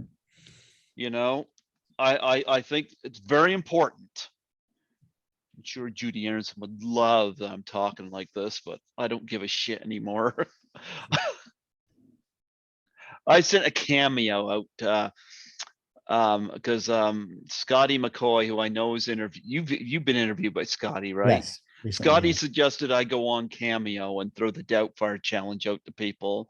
And Oh, people in the wrestling community seem to take to it. Laura Marie Taylor took to it. yeah. Laura Nice. Marie Taylor had sprinkles on hers, you know. But Get that out. yeah, Judy said she'd do it. And then the following, but she couldn't then because of the pandemic. Yeah. And then the following year, when I approached her again over Cameo, she retracts it. Oh, is she on Cameo as well, or? Yeah, Okay. I'm not going to send her money for another one again. No. But that is what made me the bad guy, especially the friction with the film. She's part of 13 Fanboy, so I'm the villain now of 13 Oh, Fanboy. you can be in the sequel. You can be the killer. You know what? Here's all I'll say. Great first time start for Debbie Sue Voorhees Yeah, for a good. film, but she wants to remember I put 3K into that movie. And I tried to do something really good with that. And you know, and I'm really, I feel bad. If I had known it was going to vilify me like this, then I wouldn't have done it. But I've been told that they'll unblock me if I don't talk about it anymore. And I'm like, you know what? Keep me fucking blocked. I don't care. You know what? Keep me blocked. My cat loves me. He's over there scaling the register over there. Yeah, my cat's locked out right now because she'll bother me. So, because the minute I try Yeah. to, yeah, well, the minute I try to do something, all of a sudden she's about the computer because she knows I'm doing something important. So is your cat like the one Adrian King had at the beginning of part 2? No, the one they throw through the window. The poor thing. That cat was so I know. useful. And that actually was Peter Brower's cat in the first movie. That was Steve Christie's cat in real life. Really? Yeah. Yeah. What was it doing in part 2? Because they filmed it, and then it was one of the last things we filmed, and they still kept in touch with him, and it was just a sort of we need a cat, and he gave him the cat. So there you go. Really? Yeah. Wow, I didn't know that. Yeah. Yeah. I have another little factoid too. Do you know who so when they shot Betsy Palmer, at the end with just the head when she does her thing in the altar room, this, Like this? Oh yeah, the Harry Knuckles, Tom Savini's assistant. No, like at the end when Ginny's in talking to Jason in the shack and they cut to Mrs. Voorhees floating head and she does her cameo. You know what I heard about that? Yeah. Verify this for me. I heard that was shot by Wes Craven. Yes, that's what I was gonna say. Yes, it was. Wes Craven shot that. Yeah, because Steve Meyer wasn't able to do it, so he asked Wes to do it. So yeah, isn't that funny? Why didn't he bring in Amy Steele to fight Freddy Krueger? I would have liked to see that. Well, yeah, because then that wasn't even shot. That was done later. So like Amy Steele they didn't have that footage yet. So they had to sort of so it was literally just Betsy Palmer standing in a room with Black, doing her. I think probably did it in 10 minutes. She does like 5 lines. Yeah, isn't that funny? So well, yeah, it's so I guess I can read it. It's no big deal. So when we did that box set for Scream Factory Friday 13th, we did a commentary with Steve Miner, Amy Steele, and John Fury. It was hosted by me and Tommy, and oh my God, it was one of the worst moments. We did it, and there was a technical issue because it was done over Zoom. So it was unusable because I have a copy of it, but it's like distorted to the point where we couldn't release it. So that's the biggest disappointment, is that there's no Steve Miner audio commentary for part 2, even though it was recorded. So, but that's Oh, where he talks about really? it. That's where he talks about it. Yeah. We're all like, what? That's Craven. Because I What? got the box set over there. Yeah, it's not on there. Yeah. Because it was just not, it was unusable technically, but it's really distorted. But I have a transcript of it. But so yeah, that was the only disappointment that says we weren't able to add that in. But he did an on-camera interview, I know, so which was nice. So Oh, wow. yeah, for the box set. But yeah, there would have been a commentary for part 2, but it was done. But yeah. Well, it's sad we lost Steve Dash. I've had Warrington Yeah. Gillette on here. Mhm. What do you think about the situation between those two? I heard there was like an altercation at a convention I've between heard that them. too. In fact, I Sean was not Clark said there he for was that. there. Yeah, I mean Warrington was nice, super nice. Steve Dash was fucking hilarious. He was one of the most. I mean, he was just made me laugh the whole time. His stories and his accent is so funny. I mean, I, I don't know. I mean, I guess so. Was it really kind of more? Was it more Steve that was kind of angry about Warrington taking credit? Was that Yeah, I the? think so. Yeah. Yeah, Steve Dash is one of those people I don't think you fuck with him. He's just he doesn't take shit, so kind of thing. So I just don't. Ted White's that way. God bless Ted White. Like he'll tell you to your face. I So love yeah. Ted I know, White. me too. He's so Ted good. White is 96 I years know. old. He's still. I know he stopped doing conventions, right? Because I think. Well, he's having some Yeah, health issues. Yeah. yeah, Sean Clark was telling me, and I spoke to Ted once during the pandemic. I gave some people a call. I know I'm not supposed to do that, but I did it anyway. I called Ted White and he remembered me and we had a nice little chat. But I guess since then, I guess he's had some issues. I don't know whether it's Alzheimer's or what it is, but he told some terrific stories about people he doubled for, Yeah. like Yeah. John Wayne, Lee Mhm. Marvin, Clark Gable. He knew Uh, Marilyn Monroe when she was Norma Jean. Like, uh, yeah. yeah, He should write a book. I mean, honestly, he should. It'd been a fascinating book. It's an amazing yeah. life. Yeah. But loved Ted White. He was my Yeah. favorite. Jason still is. Yeah. But yeah, but I'll tell you one thing he is still doing. You can still get autographs off his Oh, webpage. great. Oh, good. So you can order one of those hockey masks. He'll sign it. Pictures. I ordered another picture from him. One of them taking the hacksaw to Axel, but I might order another one as well, Yeah. just because you can never have too many Yeah. Ted Whites. And CJ Yes. Graham, I haven't had on here yet, but I got to reach out because So I nice. met him at Frightmare in the Yeah. Falls, Mhm. and I had the 13 fanboy T-shirt. I Oh, told nice. him, I said, I'm a co-producer, so technically I'm your Yeah. boss. You know what I did with He him? probably just strangled you, right? You know what I did with him? Huh. Before I got to his table, I called Nancy McLaughlin. Mhm. And I said, Nancy, I said, you want me to put you on speaker when when I meet CJ? And she said, sure. So I went up to CJ and I said, somebody wants to talk to you about your um, roadside etiquette. Yeah. They had about 5-minute conversation too. Nice. Yeah. On speaker, so it was pretty cool, you Yeah. know. Yeah, Yeah, totally. yeah. But what have you done so far with Hearts of Darkness? Because I, you know, Adam I wants us to talk all about this. Yeah, so he asked me to conduct the interviews, which was flattered to do. So, Hmm. um, I do the questions and research, and it's not that hard because I know Friday the 13th already. So, but Hmm. still going over questions and trying to really dig in a little bit more than we did in the book. And so, yeah, I was just conducting all the interviews and just helping with that really. And then I assume when we start getting some edits, I mean, anything, I think you might want to take a look and just give feedback. We talked a little about structure, like what are some ideas to structure it, and they came up with some great ideas, like kind of how to end it. And yeah, it's really just more story and narrative kind of help But yeah, I haven't seen any footage. I mean, I've seen it being shot, but they're starting to put it together. So yeah, now it's just a question of just the last remaining interviews, and but we got a ton of stuff already, like tons. So yeah, so it's come together. I mean, I don't know. I honestly don't know.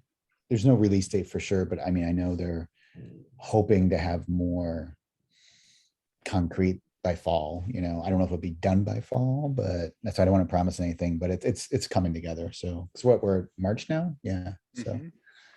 but Did you interview the Cackle Queen? no, because she's not in. She's not in. Jason Goes to Hell. I don't want to hear any excuses. Sorry, I'm sorry. It You has have to you have the talk to Cackle Adam. You gotta talk Queen. to Adam about that. That's Adam. I don't, Adam's opinion does not matter.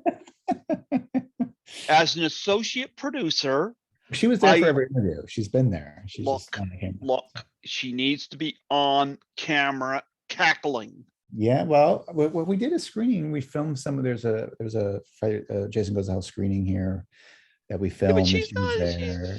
yeah, Yeah. but she needs Not to be on it. gonna Look, mention coming tell up. Adam Marcus, as associate producer, I Okay, demand all right. Cackle Queen footage. I Okay, don't care not putting up with, maybe they'll tell, do like a tell whole us. featurette just for you on the video. Yeah. We love you, Deborah, if you're watching this. Are you guys gonna get Allison Smith? I always liked Yeah, her in it. we interviewed her already. So yeah. Oh, I like her. We interviewed Allison Smith, Michelle Clooney was great. We got her, we got all the three campers at the beginning. Yeah. Yeah, pretty much all the people, Kane Hodder, of course. You want me to tell you something I heard? And it's really affected my enjoyment of Jason Goes to Hell, because I know how much trouble Adam had with Carrie Yeah. Keegan. Yeah, a little bit. You know, originally he wanted to get Laurie Holden, who was in The Yeah, she Walking was Dead. kind of the runner-up. Yeah, she was. No, Yeah. she was who he wanted, Yeah. but Sean felt she was too pretty and they Yeah. got Carrie. And Mhm. it's hard watching Jason Goes to Hell now because of that. Isn't it weird? Yeah, alternate casting when you start seeing what could have been. It's fascinating. Well, one of the worst of it, I was watching the 7-Year Itch, the Marilyn Monroe movie. Mhm. And the lead actor in it, is it Tom Ewell, or I forget the name of the lead actor. He's so over the top in the movie. I saw the screen test. They were originally trying to get Walter Matthau. I saw the screen test and I was like, oh my goodness. It's hard for me to watch 7-Year Itch because Walter Matthau was not over the top. He made everything look natural. And I'm sitting here thinking, oh my goodness, it makes it hard to watch it because Matthau, I could watch that screen test of him doing that scene. Yeah. And I think because of studios or something, they weren't able to get Matthau, but I was like, man, I would have liked to have seen the whole movie of Matthau and Monroe. Yeah. I think it would have been a better movie. Mhm. Well, when I watched Jason Goes to Hell, especially hearing about Adam's not so fun relationship with Carrie Keegan, I'm like, especially where Laurie Holden is now. She was in The Walking Dead. Yeah, isn't that crazy? It's like, how cool would it have been? Ah, I know. yeah. Mm. There's a lot of Tell me, is Sean Cunningham be part of this? I didn't interview him for this that I know of, so I don't know if we're still. I know Adam said some comments about that because of some stuff Sean said at one of the comments. Yeah, there's a whole thing there. So I just kind of do the interviews. I don't have to set them up. So thankfully, that's always the hardest part. Or it's not fun. I don't enjoy it. Like, I don't know how you act, just the calling and the range. Like the interview itself is great, but all the arranging of it is a pain in the butt most of the time. So I know Allie does a lot of that. So if it happens, nobody's going to say no to Allie. Exactly. Yeah. Not Allie. Yeah. But Speaking of Sean, Yeah. I might have asked you this before on one of the interviews, but I didn't do a refresher.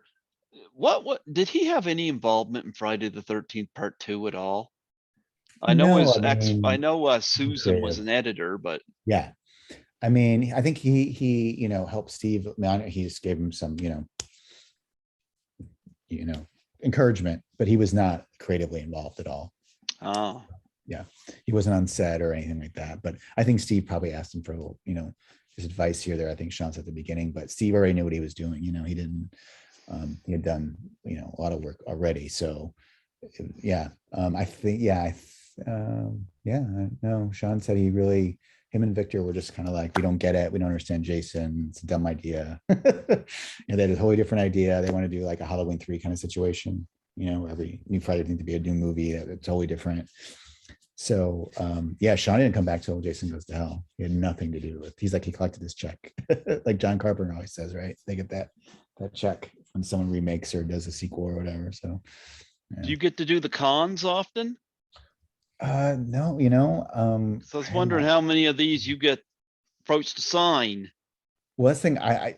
No one wants an author at a convention. They want stars. So I never get invited. I mean, honestly, I'm not doing a sob story. I just don't get invited to conventions. So I've been to one. I think the last time I went to a con was 10 years ago, maybe. But I hear people bring the book. Like I've seen books with like They get 100 everybody's signatures. signature, but yours? Well, yeah, I mean, I'd give them one if they wanted one, but I would never Right. charge. I'm not interested, I'm not a famous person, but uh, yeah, no, I would sign if I've done a couple book signings here at like a bookstore kind of thing. It's fun, Could but yeah, could you sign this for me, but of course. also get Judy Aarons's cousin to sign it too? I could sign it as her cousin if you'd like. If they come with a name for the cousin, though, what could it be? Just put Judy Aarons's Yeah, cousin. That's I'll what do we're it. gonna call her. Yeah, I'll do it. Judy Sure. Aarons's cousin. Yeah, I don't think I I'm beating that dead horse because you can tell that pissed me off. So I'm just gonna go with it. I'm almost thinking about having a freaking t-shirt made. There you go. But nonetheless, no, I'm not gonna do that. But Mm. nonetheless, yeah, there's a lot of people. I know Nancy McLaughlin has this book. Who else do you know has this book? I mean, personally, everyone who I interviewed should have got a copy, or people that came to the party. My mom bought one because she's my mom, but I mean, it keeps selling. I can't believe it. Like it hasn't gone out of print almost 20 years later. So someone bought it. I don't know. So when you go over to Melanie Kinnaman's house, does she have this out on the I think coffee she has table? one. That's okay. That's the thing. I've never been in her house. We've always met outside. Like, she's been in my place. We went out to lunch at a friend's house and stuff. But I've never actually asked her, gone into her house. Oh, So okay. I should. I mean, yeah, just haven't. It's always been somewhere else. But I will ask her if she has it at the coffee table. She should. Does she have it on the coffee I table know next to the pink Paul. sweater? Yeah. Oh, she loves that pink sweater. Yeah. Oh my God. Uh, She I never even hates it. noticed it. I mean, as a kid, I never noticed it. And then she brought it up. I'm like, oh yeah, you're right. Now it's hilarious. I totally noticed it. Not great continuity. Uh, uh, yeah, poor Melanie. Oh, she'll never outlive that pink Oh, sweater. I know. Oh, she hated that outfit. She said she hated this clothes. Oh, Uh, she looks stunning. She always this is talks about great. her. Yeah, She always says her hair was bad. And this, I'm like, yeah, Melanie, you're a perfect 10. yeah. I know, but I guess it's weird when, especially if you have to wear the same thing the whole time, the whole movie. I guess, yeah, like the twins, Camilla and Carrie Moore hated their outfits too. So. Oh, come on. They were blue and pink. Come Well, on. Adrian King hated her outfit in part two, the beginning, before she takes her Oh, road. come on. She said Look, she was look. pregnant. She had like a farmer outfit on, like she had the overall. She's like, "What is that?" So, You she see, hates I that. I I think there's money to be made there. I think Yeah, Adrian should do her own line of green turtlenecks and yeah. overalls. The blue and this is it is a I little weird. I don't I know. think Adrian should do that. Actually, I'm going to tell you, Friday the 13th to me, I think Adrian King was stunning. I always thought she was Yeah, hot. you know. So seeing her in part two, I don't know why why she was done up that way. Yeah, She she was, told me she thinks the costume person yeah, hated her or sure. something, but It was kind of a Cabbage Patch outfit. It's kind of like a Cabbage Patch Kid thing with the suspenders and the, but yeah. But so at least she they got did. into the robes. That was good. So the robe was better. Yeah, but so she doesn't go to the cons wearing the overall. No, I think she probably burned that outfit. I don't know what happened to that. I don't think she kept that one. I wonder if she ever had fans approach her table wearing Yeah, the over. I know. Yeah, you do wonder. Uh, Oh my goodness. Yeah. Yeah. Do you ever see, do you got any of the figurines or anything?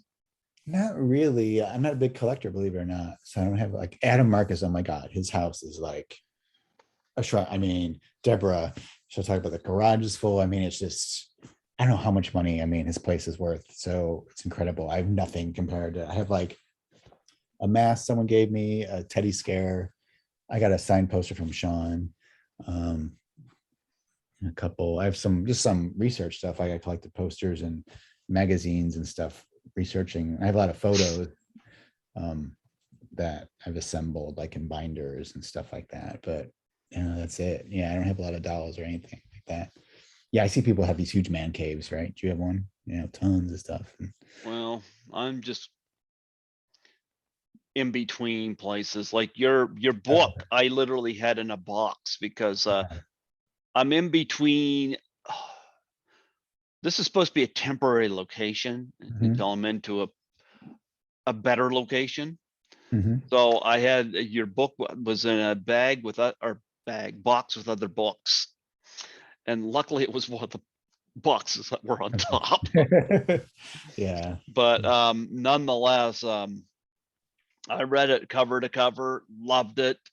No. Even thought was fascinated even for with this. They got Harry Crosby. Yeah, he's on the box set. Yeah. Oh yeah, the box. Yeah. Yeah, that Jeez, took what a am I long time because he thinking? said no to me originally, and he said no to the documentary, and then he just finally. I remember the director, because I did the questions for that. It was in New York. It's like, why now? He's like, I just felt like I'm ready to talk about it now. He just didn't care before, and kind of was just like, okay, I'll talk about it. It just, you know how it is. Some people time you just get people at the right time, and other times they're not interested. So I don't know. It's weird. Yeah, I got that confused with the box set. I got the box set right over Yeah, there. there's been so many things. Yeah. So yes, that Yeah. was great to finally have him. So that was cool. Um, yeah. And then there's some I got kicked myself. I actually got in touch with Jeffrey Rogers from part three, the walking on his hands guy. When I did the book. And he said yes to an interview. And we exchanged emails and he was moving. And then his email didn't work. And deadline was coming up. And I should have tried harder to get back in touch with him because he said, yeah, because no one's ever talked to him about the movie, but he was willing to talk about it. So I'd love to find out. I've always wanted to know if he knew how to walk on his hands or did he practice that or I'll how tell did you somebody who does. oh, Robbie Morgan knows how. yes, she does. Yes, because she was an acrobat and all that stuff. Yeah, Yep. she's so nice. She's like the nicest, kindest person. So Love Robbie. Yeah, Jean Taylor's sweetheart too. So she was great. Haven't I was so had excited to find her. I was so excited because it's so hard to find her. I I found her haven't mother. had her on. Yeah, she's East Coast. She was, yeah. And then yeah, so yeah, I found her mother because again, Janine Taylor is such a common. You know how it is. Like it's if someone has a common name, you can't really find. You can't like look them up. So if they're not on social or something, it's difficult to find. Well, I found that with Barbara Howard, and Yeah, I actually found Barbara Howard, and she yeah, turned me down. yeah. I got lucky with her. She said yes for some reason, but she's turned everyone else down since then. She turned down the documentary too. Yeah. Well, I'll tell you somebody that I have interviewed a couple times, and I'm so glad to have him on here. And he was so gracious. Even his manager was very nice, although it was his daughter that put me in touch with him initially. It was Peter Mark Richmond. Oh yeah, yeah. He was really cool. Yeah, passed away. I Yeah, we lost him not too long ago, but Yeah, for me, he's my favorite part of Jason Takes Manhattan. yeah, yeah. He's a fun. Yeah. And I had Tiffany Paulson on from that movie, and She Yeah, had, she said that opening scene with her was supposed to be a lot different. yeah, yeah. Originally, she was supposed to, there's supposed to be a chase scene. She was supposed to jump off the yacht into the water, and Jason was supposed to shoot the thing out, and Mhm. it's supposed to grate through her. But apparently the water was so cold and they couldn't get a double in time. Mhm. Like, she admits how dumb it is for her Yeah, character to hide in that little like, yeah, thing. yeah. Yeah. But It she must was be hard bait. to act that. Yeah. Yeah, well, she said she would have liked to have done anything but what happened. Yeah. Well, Yeah, yeah, 'cause you're sitting there like, nah, it's like a weirdly weird. I mean, how do you act that moment? Yeah, like convincingly, it's tough. Yeah. yeah. Was there anybody that I told you my Judy Aronson situation. Mhm. So do you have a Judy Aronson situation where somebody was not so friendly with you when Oh you yeah, approached? there's just one person. Uh, he played Jason in Six, the one who got let go. Oh, yeah, I think you Dan, told me that yeah, story. Dan. What's his last name? Dan. Bradley? Dan Bradley. Yeah, he hung up Yeah. on me. So yeah, I mean, I don't know what happened. I arranged it with his manager, or whoever, and I assume they didn't tell him what it was about because he picks up the phone and starting to interview and so excited to talk to you, blah blah. And um, he's like, "Oh yeah, what's this for again?" I said, "Oh, Friday 13th part 6. Can you play?" And he's like, "I'm not talking about that." But that was it. Just done. I'm like, okay. So, because he got let go. So that was that. Yeah. So he hung up on me. But what are you gonna do? That was the only person. No one else was mean or anything at all. I mean, there's a couple people that were just like not really into it. Like I don't know if they said yes and changed their mind. I guess I can say because he turned down the documentary, and I don't think he's been hurt. I don't know what he's doing. He played Ned, Mark Nelson. Oh, Mark Nelson. Okay. Yeah, I mean, it wasn't that he was not nice. He just was not enthused. Like he seemed like he didn't really understand why people wanted to talk about it. Like maybe he's kind of over it. I don't know. And he turned down the documentary. So it was fine. I got some stories, but yeah, you're like, no, it is. You're trying to be like, hey, it's great, and you just get monotone kind of responses. So I hope he enjoyed it. And maybe it's just, so you just feel bad because you want someone to have a good time when you talk to him. And he just was just kind of like, but I think that, yeah, he said that was one. Yeah, I can't think of anyone else that wasn't like nice or anything. I mean, sometimes they were just more perplexed, like, why the heck do you want to talk about Father Gene? So yeah. I mean, Danny Steinman was tough. He definitely had anger issues. He left me a couple really angry. He'd explode for no reason. Like and not even at me. It just you'd have these outbursts, and so I don't know what that was. We had some health issues too at the end there. So yeah, but everyone else, yeah, no one was me. Yeah, yeah, it was only Dan Bradley who hung up on me. So Did you see if you could get his cousin? I didn't. I didn't even write the manager. I'm like, you know what? It's not going to happen. I'm sure he told him. I don't know, but what can you do? So, so yeah, it's too because I was like, it's a long time ago. You got like, I mean, I guess it sucks to be fired, right? But anyway, because he'd make a lot of money at conventions, wouldn't he? I mean, because he's I in the would think movie. so. Yeah. I think he's director now, right? I think he directed a couple of movies. So he directed the I'm, Red Dawn remake. Yeah. I'm half thinking I got an actor friend here in New Brunswick, and I'm half thinking about getting him to put like a sock puppet on his hand, and I'm gonna call it my interview with Judy Aronson's cousin. There you go. How much will I piss people off with that? Yeah. Some people find it funny. Uh, I'm just amused, because I'm really not the bad guy, but yeah. Well, hopefully it'll work out. Maybe it'll. I don't think so. Because I'm kind of like, you know what? They had their opening. Yeah. It's just I'm one of these people when I do a con, I go to everybody. Mhm. I spend money on everybody. I try to make connections for my podcast, and I try to connect with everybody. Yeah. But when I find that I'm not appreciated, I mean, do they think I'm gonna spend money on their desert date? No. It's like, like going out and being friendly to somebody that assaults me, it's just, yeah, not Yeah. gonna happen, Nope, not gonna happen.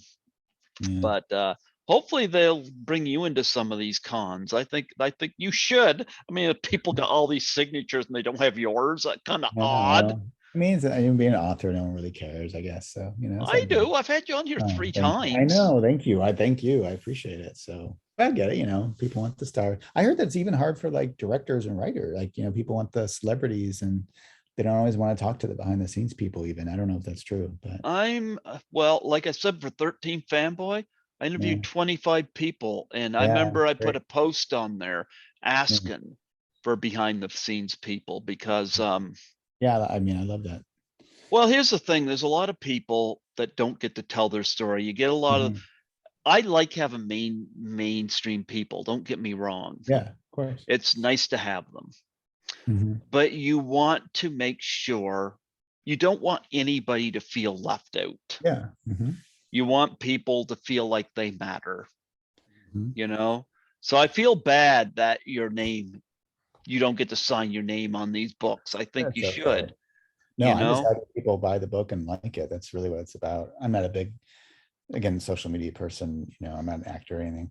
I mean, I love the behind the scenes. I mean, I got some of the best stories are like the editors and DPs, and Hmm. you get really interesting perspective. And even Hmm. like I remember like Cliff Cudney, the stunt coordinator from part two, was hilarious. I mean, he had great stories about like stuff. And because actors don't usually, actors are there for their limited amount of time. They don't really have an awareness of all the other stuff. So if you just do actors, you don't really get the whole story. So yeah, but so Yeah, I heard Cliff Cundy wasn't exactly enthused with some of Warrington Gillette's claims either. yeah, I mean, they were all part of the budding because he didn't know how to do stunt. I mean, everyone said he just didn't. He was an actor. He wasn't a stunt person. So they felt like he misrepresented his skill set. Cliff knows how to tow cars though, Yeah, he trucks. does. Yeah, yeah, totally, totally. Yeah, Is he still around? I think so. Yeah, I mean, well, it's been so long now. I saw him. He did a convention thing, and we talked. But again, that's what this means. It's like 15 years ago now. So Hmm. I don't know. I mean, because he was good friends with Steve Daskowitz, but Steve passed away, so maybe Cliff isn't her. I mean, Cliff is up there too. He dated Kirsten Baker briefly when they on the movie, so yeah, they were item making. Yeah. Wow. So yeah, Yeah, yeah. let's dive into that for a minute. There's, How there's much always little, fun there's would always it? little romances in movies. How much fun would have that have been? Yeah. Wow. Yeah, well, Well, there's one well, story. well. There's one story I'll share with you. It's a little dirty, but so someone it was on part two. Hmm. They told me they said it was kind of the wrapping up. It's like the last few days of shooting. So I think everyone's leaving. So he goes to a cabin to say goodbye to a certain person. He walks in and it's one guy and two girls in bed Hmm. together. He's like, okay, I'm out of here. So he would not tell me who these people were, but it was major people. So there was a threesome involved in part two. I still don't know who to this day it was, but it's kind of fun to imagine who those three people might have been. So I don't know. So yeah. Well, let me think. There Hmm. was one room uh that did have Jeff and Sandra and Vicky in it. Yeah, I don't know. Yeah. I So mean, I mean, Vicky that's, I mean, soon it's kind of more fun to Vi- guess who it Vicky was. soon left the room. She was kind of slithering down the Yeah. stairs. Yeah, this wasn't that kind of thing though. So I don't know. Yeah. So, but it's fun to I imagine. Yeah. when she entered the room, Jeff was just kind of just hanging Yeah. around. Yeah. So, so What's the yeah. story with Marta Kober? I mean, that's the reason. So I actually tried to interview her for the book and it was unusable. She wasn't coherent when I talked to her. it was really sad because I got a hold of her mother first. She's like, look, she's like, if you can find her, let me know, because I haven't seen my daughter in like 3 years. And so, you know, I mean, it's not a secret because it's a public record, but she's been arrested a couple times for toxic. So yeah, she's not doing too well. I mean, she's been to a couple of conventions, right? I mean, I've seen the clips, and yeah, there's really not much to say. Yeah, That's sad. yeah, Because that was my favorite kill in the movie, was I that shish know. kebab scene. Yeah, what did you think of the uncut footage when you saw it? Oh yes, the uncut footage. That was I fun. like that. I wish that they could find a way to put that into the movie. Yeah, the negatives lost. That's the problem. So that was the only copy is that videotape that Carl Fortin had of that dub of it. So at least we got to see it. Because like the Adrian one shocked me the most. I was not expecting that. No one's ever mentioned that. I was like, what? Like, yeah, that was crazy. So Yeah, hers was extended, and and Russell Todd's is pretty gross, all the blood coming out. Even Vicky's too was cool because she falls out of frame when the camera pans, to Bill Randolph hanging there, which they cut out, which I thought was cool. That was a nice little shot. well, Bill Randolph wanted a little more. I gotta get Bill on here because Bill was Yeah, in he's Dress to great. Kill as well. I gotta Yeah, get him on here he's such a nice guy. So yeah. because I had the pleasure of having Nancy Allen on here last year, and it was Oh, one of my bucket list. yeah. I heard she's great. I remember that. Yeah, but she remembered Bill. Yeah. Oh, well, good. Yeah, Yeah. yeah, I love like Dress to Kill and Blow Out. yeah. I love Blow Out. It's my favorite. And she's done a ton of stuff. Yeah. So what's your current book that you're doing now? So getting close to making real progress. It's basically Crystal Lake Memories for 90s slasher movies. So if you like Scream and maybe Last Summer and The Room? no, not The Room. So that is a horror movie though. Yeah. So yeah, Well, of so course, all that was those, 2003, but still. yeah, it kind of ends around that period. So it goes up to like Valentine and stuff. And so yeah, big book, 200, almost 200 interviews. It's been tough because it's, I'm dealing with a whole different level of actor who are like, Did you interview Nev Campbell? yeah. So we got a lot of the people. So Jennifer Love Hewitt, Courtney Cox, David Arquette, Ryan Phillippe was really cool. The behind the scenes, other directors, and but like Jared Leto said no, of course. Jack Black said no for similar Last Summer. If you're dealing with A-list, like Courtney Cox took over a year just to get an interview. I mean, it took forever. Tell me. I'll ask you what I said. I asked Sean Clark. Yeah. I said, what'd you think of Nev Campbell's cute little nose freckles? They kind of disappeared in her old day. I don't know. I mean, she got older. Well, the big thing with that in the first movie is like she always pulls her hair, and so Wes said something to her, and she started to get self-conscious because if you watch Scream, she's always doing something like that. So it's like her kind of Was she doing it when she talked to you? No, as a phone, so I don't know. Yeah, that's the thing with COVID. I did the first round of interviews was right before COVID. It's all in person, and then I haven't done an in-person interview for 2 years. It kind of bums me out, but what can you do? It's all phone or Zoom or whatever. So, but I'll take what I can get, so. Did you get for Valentine, did you get Denise Richards? Yes, Denise Richards, Murray Shelton was great. Jessica Caulfield, David Boreanaz, who else? I just Adam Arkin was really fun for H2O, so that was cool. So tell me, when you interviewed, did you see Denise Richards in person? Yeah, I did. That was right before. Oh, So we went to her house and it was right before the Malibu. You probably don't know because we had big fires in Malibu here. yeah. And so literally, like, if it would have been 2 days later, it wouldn't have happened because yeah. And so she's hilarious because she has dogs. She has all these Yeah. little dogs, and she has like people helping her, and they just poop everywhere. She walk in and she's like, "I'll just avoid the poop." Like they don't. I guess they just let their dog. So I was just like trying to step around poop. But, Oh my goodness. So so yeah, but it's been hard because again, you're dealing with certain levels. Like Katherine Heigl said no for Valentine, of course. Like she's like, I don't think anyone expects her to be in there. Yeah, but you got Denise Richards. I mean, that's a pretty. The main people. How beautiful was she in person? She's amazing. She's the nicest person. It's like walking up. She comes out. She's like, let me help you with your equipment, like, because we had another guy Oh, with her. wow. Like, who does that? Yeah, so that was neat. And I mean, yeah, everyone was really cool. I mean, there's, some people are nicer than others, but yeah, no hangups, no mean people. But again, like all the behind the scenes people has been great, like just all the DPs and the editors and the writers and stuff. I still have some more to do. There's some people I'm trying to still get, but Who working on else do you want to get? well, the big one's Kevin Williamson, of course. So he's like the Okay. last major person. But I haven't tried Joshua Jackson yet for he's an urban legend and stuff. I don't know if he'll say yes, but I was hoping to try to get Patrick Dempsey, but no word yet on that. So just a few people here and there, but all the main people are pretty much, it's like 180 interviews so far. So Okay. yeah, waiting to hear about Michelle Williams, crossing fingers. Then did like Brandy and Jennifer Love Hewitt, and just did the What was Typhoon. Courtney Cox like? So I think my feeling is like, I don't know if you've noticed, like lately seems like she's much more into Scream lately. Like she's done a lot more press lately, so she was nice, but like I kind of wish I got her like later. But because now she seems like, I think it's the new movie, because I started this before the new movie happened. So now she's like everywhere. So that's cool. But so it was good. I was just thrilled because I was never expecting.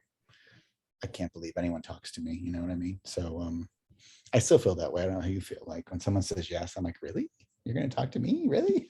Cool. All right. So, Did you see the new Scream? Yeah.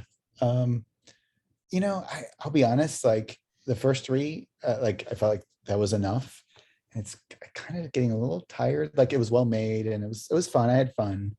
But I don't I know. love Jenna Ortega, Yeah, she's great. Yeah. and she's gonna be in X, and she was in Yes, I'm Studio seeing that Saturday. 666. It's like Yes. I saw that.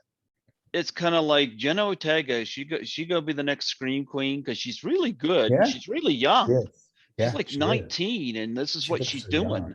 Yeah, she looks tiny and Scream. Yeah, I see Yep. X this Saturday. So I want to see X, yeah. but it's like, even people who complained about the new Scream, it's like, you got to give it to Jenna It was fun. Ortega. Yeah, it She was was fun. great. Yeah. She It was was. great. Yeah, that would be, I was gonna, and I mean, I did like it. Yeah, I guess maybe the meta thing, I was like, kind of thought, well, maybe they'll like, I don't know. I don't ruin it for anyone, but the motive didn't totally work for me. But I mean, I still had fun with it. Didn't you I love did the do another fact that one. the girl that was lit on fire was the same girl that was lit on fire in Once Upon a Time Well, in I've heard that. Yeah, Hollywood? yeah, that's funny. Same person. She said that she's not doing this again. Yeah, that's her last time being set on fire, I think. I think that is so Yeah, funny. funny. That's twice they've set Yeah, her on fire. yeah. You know, uh, I'm wondering, if they could get her to play Richard Pryor in a certain scene, and his Oh God, yeah. Oh, I forgot boy, about that that. was a bad joke. Yeah, wow. Yeah, it took me a second. I'm like, yes, I remember that, the free basing incident. They can do a remake of JoJo Dancer, Your Life is Calling. Yeah, there you go. Well, you know what? It was Yeah, wonderful this is having great. you. Wonderful having you come on here, because I see Mrs. Voorhees she just looks Yeah, very exhausted and impatient behind you. it's ready for dinner. I gotta get my dinner now. So Yeah, because after all, she was a cook. yes, she was. That's right, Yeah. she was. I was the cook. You see, if you had Annie back there, she'd be smiling and all giddy, and She was supposed to be the new cook. So much. the new I never cook. realized that. Yeah. Yeah, she kills the new cook. I didn't realize that. The old cook kills the new cook first. Yeah. Yeah. Oh, well. That's good. Yeah. Yeah. I gotta wonder if she hadn't have said she was going to Crystal Lake. You gotta wonder if You do, yeah. I would think she might be. I don't know. Maybe Mrs. Voice just wanted to practice. Yeah. Hi, how far are you going? Yeah. Okay. But nonetheless, tip the hat to Hearts of Yeah. Darkness, the So thank making of you the Final for joining me. Friday. Look, Yeah. Adam, if you're watching this, I'm wearing the swag. He isn't, because I know. don't. I don't got it. What do you Like, mean you don't got I'm it? I don't got my swag. I didn't get any No, swag even yet. I swag. got Look, nothing. I got I'm nothing. dressed here. Who do you I think know. Adam's gonna believe? He's gonna believe You. the guy No, with you. swag. He will. He will. I know. Well, maybe at the rap party, I'll get something. We'll see. How much more is there left to do on Hearts of Darkness? I mean, just a handful of interviews. That's it. And I think they're already editing. So um, then it becomes just a matter of, fine tuning it and getting it right. And I'm glad I don't have to edit because it's a lot of work. So a lot of footage, I don't know how many hours we got, just tons. Like I think we interviewed Adam alone for 8 hours. We did 2 interviews with Adam. I mean, his Oh, whole life, japers. whole life story. Yeah. 8 So, hours out of, well, I can believe that. yeah. So that was great. So My longest interview was Craig Muckler from Microwave Massacre, 4 hours and 8 minutes. wow. Well, that's great though. We did pretty well here. We got about 2 hours. So that's good. There you Yeah. go. Yeah. There you go. Well, I was happy to have you come back. Yeah. And with Thank you, man. Zoom, I was able to Yeah, it's show fun to off see this it. book, this Yeah. awesome book. Thank you very much. Yep, this awesome book. And it's got pictures of all the pretty ladies in it. Lots of Like blood. What? Lots of blood. I said. Yeah, lots of Blood? Yeah, No, I'm talking about the pretty ladies, like your Lar Park covered in Lincoln, blood. There's lots of your Lar Park Lincoln, your and Melanie your Kinnaman. There's lots of good Melanie Kinnaman. Yeah.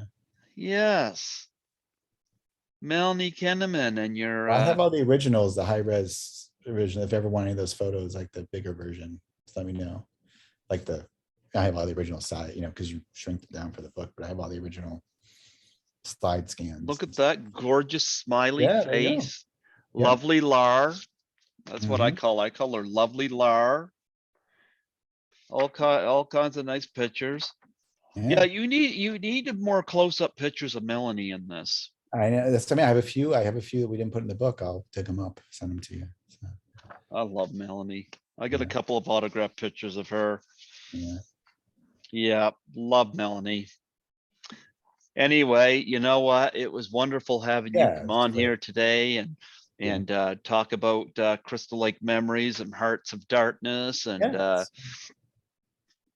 Yeah. I wish you well. I You know too. you've had a rough start to your year, but Things are better. yep. So But thank you. hopefully, it'll get better from here. For sure. Yeah. Yeah. It will. Now, 2022 is going to be a good year, I think. Things are looking up. I mean, Ukraine, unfortunately, but I don't know, we'll see. But COVID seems to be waning. So just hope we avoid a recession, right? I've been going back to the movie theater since July 2020. Oh, wow. Okay, I've been going. I started going a few. I have that AMC A-list pass, so I've been seeing a few things here and there. Still wearing the mask, but it's all good. Actually, speaking of Melanie Kinnaman, she was a part of a movie called Once and Future Smash. Oh, I don't know that. Yeah, I've interviewed some people from it, but cool. I'm like, yeah, more Melanie. Yeah, definitely. More Melanie. The more Melanie, the happier I am. Yeah. There you go. Well, before I let you go, do you mind doing a plug for my show? Oh God, I'll try. I'm really bad at it, but we'll see. All right. Well, just state your name, say that you're the writer or author of Crystal Lake Memories here, America's greatest weapon. And say you're listening to Greg Gilbert on Python's Paradise. Okay. This is Peter Bracke, author of Crystal Lake Memories, The Complete History of Friday the 13th, America's Deadliest Literary Weapon. And I'm here with Greg Gilbert on Python's Paradise. Absolutely. Absolutely. Sorry. Folks, pick up Crystal Lake Memories if you haven't yet. And then there's also this Blu-ray that's got tons of stuff on it where you can listen to them eat. You can listen to them eat pizza. Yeah. That sounds good. Maybe I'll have some pizza right now. Yeah, well, gee, pizza's great. Yeah. But yeah, thank you so much for coming on here today. And when this is ready, I'll send the link to you. Sounds great. Yeah. Mrs. Voorhees is waiting for you back there. Yes, I know. She can cook me dinner. So what'd she cook you for dinner?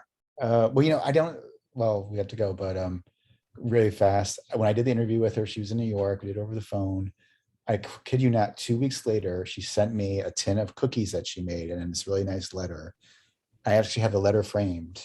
I kept it, just saying what a nice time she had at the interview, and here's some cookies. So Mrs. Voorhees sent me cookies. So that was Isn't pretty, that cool?